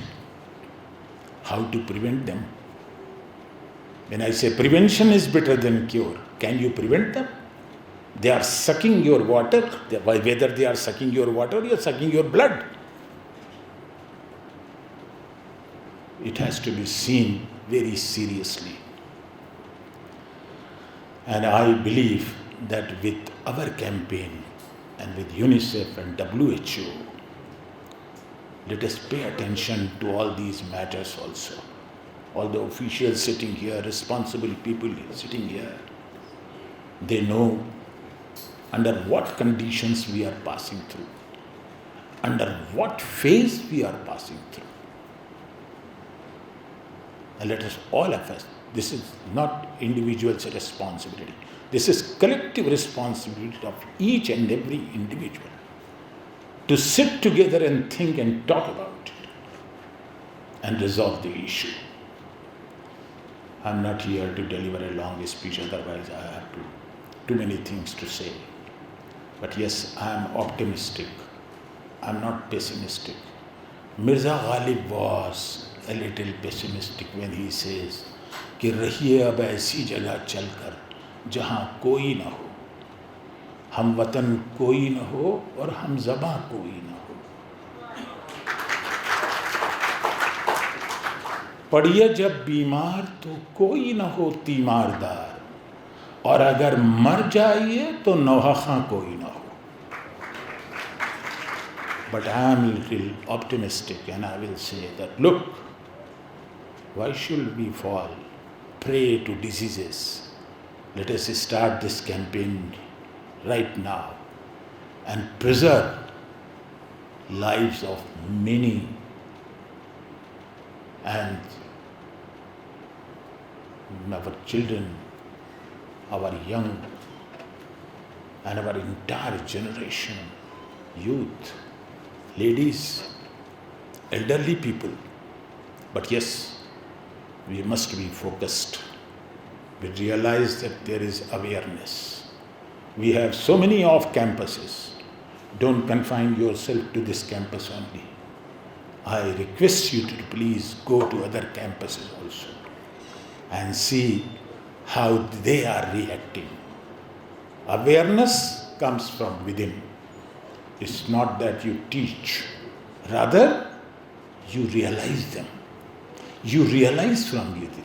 Often realization comes very late, but yes, this is the time when we should strive hard and see that each and every person is aware of what is the quality of our life and what should be the quality of our life. With this, thank you very much. बेहद शुक्रिया sir. ये हरदिल अज़ीज़ vice chancellor साहब की ही रहनुमाई है कि university में जो एक माहौल कायम हुआ है। मैं बताता चलूँ कि गुज़श्ता दिनों गवर्नमेंट ऑफ इंडिया ने मौलाना आज़ाद उर्दू यूनिवर्सिटी को best campus award in terms of water management Delhi विज्ञान भवन में ऑनरेबल वाइस प्रेसिडेंट साहब की मौजूदगी में ये अवार्ड वीसी साहब के हाथों सुपुर्द किया था कैबिनेट मिनिस्टर साहब ने। وہیں گورنمنٹ آف تلنگانہ نے بھی سب سے زیادہ گولڈن جو گارڈن ایوارڈ ہے سب سے ہرے بھرے کیمپس کے طور پہ اس یونیورسٹی کو دیا. اس کے ساتھ ساتھ بے شمار پروجیکٹس 100 کروڑ کے پروجیکٹس اس یونیورسٹی میں سر آپ کی قیادت میں آئے. ہم سب اللہ کے شکر گزار ہیں کہ اللہ نے آپ جیسا قائد ہم لوگوں کے بیچ میں بھیجا ہے جس نے ایک نئی زندگی بخشی ہے, پوری فضا بدل گئی ہے. میں سر کے اس پریزیڈنشیل ریمارک کے بعد ایک اردو میں تیار کردہ ایک ہینڈ آؤٹ جو یونیسیف کی اور مانو کے اس پروجیکٹ کا حصہ ہے, ایک اردو اور انگلش میں ایک ہینڈ آؤٹ تیار کیا گیا ہے کہ جب بھی ہم کبھی جائیں گے تو اسے ہم لوگوں میں تقسیم کریں گے. میں درخواست کرتا ہوں سبھی ڈگنیٹریز سے کہ برائے مہربانی اس کو انویل کر دیں, ریلیز کر دیں اس کو.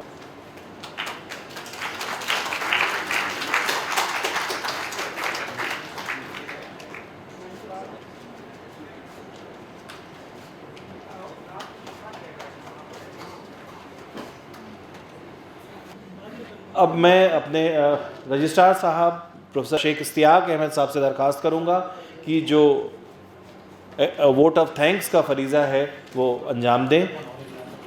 پروفیسر شیخ اشتیاق احمد صاحب کا تالیوں سے استقبال کریں, وہ ہم سب کی طرف سے ووٹ آف تھینکس ادا کریں گے. Honorable dignitaries on dais, Honorable Vice Chancellor Professor Syed Anul Hasan Sahab, Vice Chancellor of our university, our UNICEF India country head Dr. Rangana Mathania, and Brother Varghese, Janab Mufti Ziauddin Sahab, Shri R.V. Karnan Sahab, IS, and he is Commissioner of Health Services, and many dignitaries participating from UNO, UNICEF and other organizations. Some of our experts, they have joined from Delhi also. Welcome you all. It's really a great initiative that WHO and UNICEF, in collaboration with Department of Health, Government of Telangana, and by involving many prominent NGOs and organizations working in social sector, health sector, as well as education sectors, they all have been invited to this beautiful gathering, that is a workshop on immunization from engagement to action. It's, as I said, it's really very important, it's very remarkable. Many experts who are working day and night in this sector, in these fields, they have shared their experiences, they have shared their views why this immunization is important. یقیناً ہمارے صحت اور سلامتی کے لیے اس سے بہتر اور کچھ نہیں ہو سکتا ہے کہ ہم ایمونائزیشن پروگرام کا ایک حصہ بنیں، ایک اہم حصہ بنیں، اور ایک ٹارگٹ کے ساتھ. ہمارا ٹارگٹ یہ ہو کہ ایک ایک گھر، ایک ایک بچہ اس مہم میں شامل ہو اور اس ایمونائزیشن پروگرام سے استفادہ حاصل کرے. اسی طرح جیسا کہ کمشنر صاحب نے بھی اس کی طرف اشارہ کیا اور لوگوں نے بھی کہا کہ ہمارا ٹارگٹ کیا ہو. یقیناً ہمارا ٹارگٹ مارجنلائز سیکشن ہے، بیکورڈ ایریاز ہے، انڈر پریولیج ایریاز ہے، جہاں یا تو یہ فیسلٹی پہنچ نہیں پاتی ہے یا ان کے ذہن میں ایک طرح کا مسکنسیپشن ہوتا ہے اور وہ اس مہم کا حصہ نہیں بن پاتے ہیں. یہ ہمارا بہت important target group and target area ہونا چاہیے، جس سیکٹر کو میں بہت سارے تنظیمیں کام کر رہی ہیں، اور میں خاص طور پہ اس چیز سے اپریشیٹ کرتا ہوں اس مہم کو کہ اس اہمیت کو ہم لوگ سمجھتے ہیں. یقیناً ویکیشن پیریڈ ہے، اسٹوڈنٹس آج کل اپنے وطن کو گئے ہوئے ہیں یا وہ ریسٹ کر رہے ہیں، ہمارے ٹیچرز بھی چھٹی پہ ہیں ویکیشن پیریڈ میں. اس کے باوجود بھی اس پروگرام کی اہمیت کو سمجھتے ہوئے ایک طرح سے یہ دیکھا میں نے کہ یہ پورا آڈیٹوریم پیکڈ ہے. بہت سارے لوگ تشریف لائے لیکن انہیں جگہ نہیں ملی بیٹھنے کی یا کسی طرح سے ایڈجسٹ کیا گیا.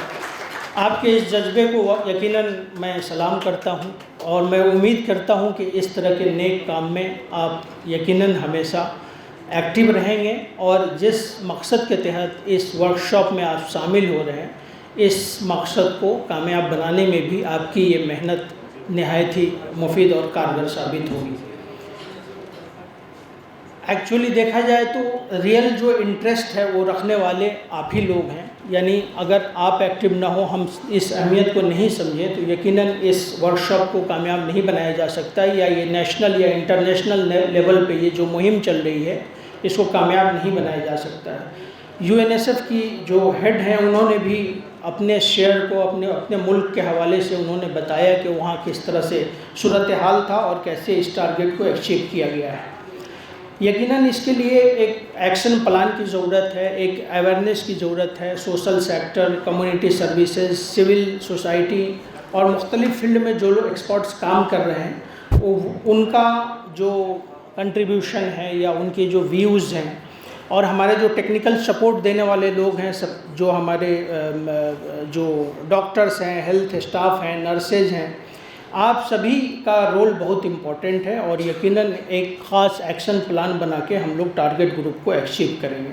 سب سے امپورٹنٹ یہ ہے کہ مسکنسیپشن کو دور کیا جائے، یہ سب سے امپورٹنٹ چیز ہے کہ ہم اس کے لیے بھی کام کریں، اور مانو ایک ایکٹیو یونیورسٹی کے طور پہ، ایک نیشنل یونیورسٹی کے طور پہ ہمیشہ اس طرح کے کولیبریشن کو ویلکم کرتا ہے، اور یہ ایک زندہ مثال ہے کہ اتنی شدید گرمی کے باوجود بھی اتنے لوگ جمع ہیں اور اس کولیبریشن کا ایک ایک آدمی حصہ بنا ہے۔ اس کے لیے ہم تہہ دل سے آپ سبوں کا شکر گزار ہیں، اور میں امید کرتا ہوں کہ اس طرح کے ورکشاپ سے یقیناً جو ایک ہندوستان ایک ترقی یافتہ ملک ہو، ایک ہیلدی نیشن ہو، اس کو ہم اچیو کریں گے، اور اس میں ایک ایک آدمی کا رول رہے گا۔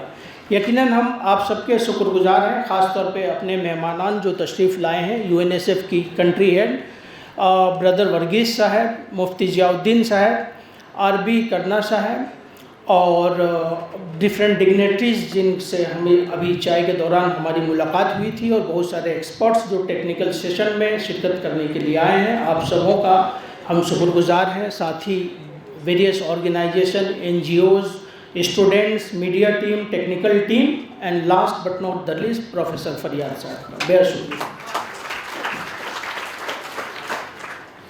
بہت شکریہ سر۔ میں درخواست کرتا ہوں سبھی لوگ اپنی نشستوں پہ کھڑے ہو جائیں، نیشنل اینتھم کے لیے سبھی لوگ کھڑے ہو جائیں اپنی جگہوں پہ۔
जय हिंद।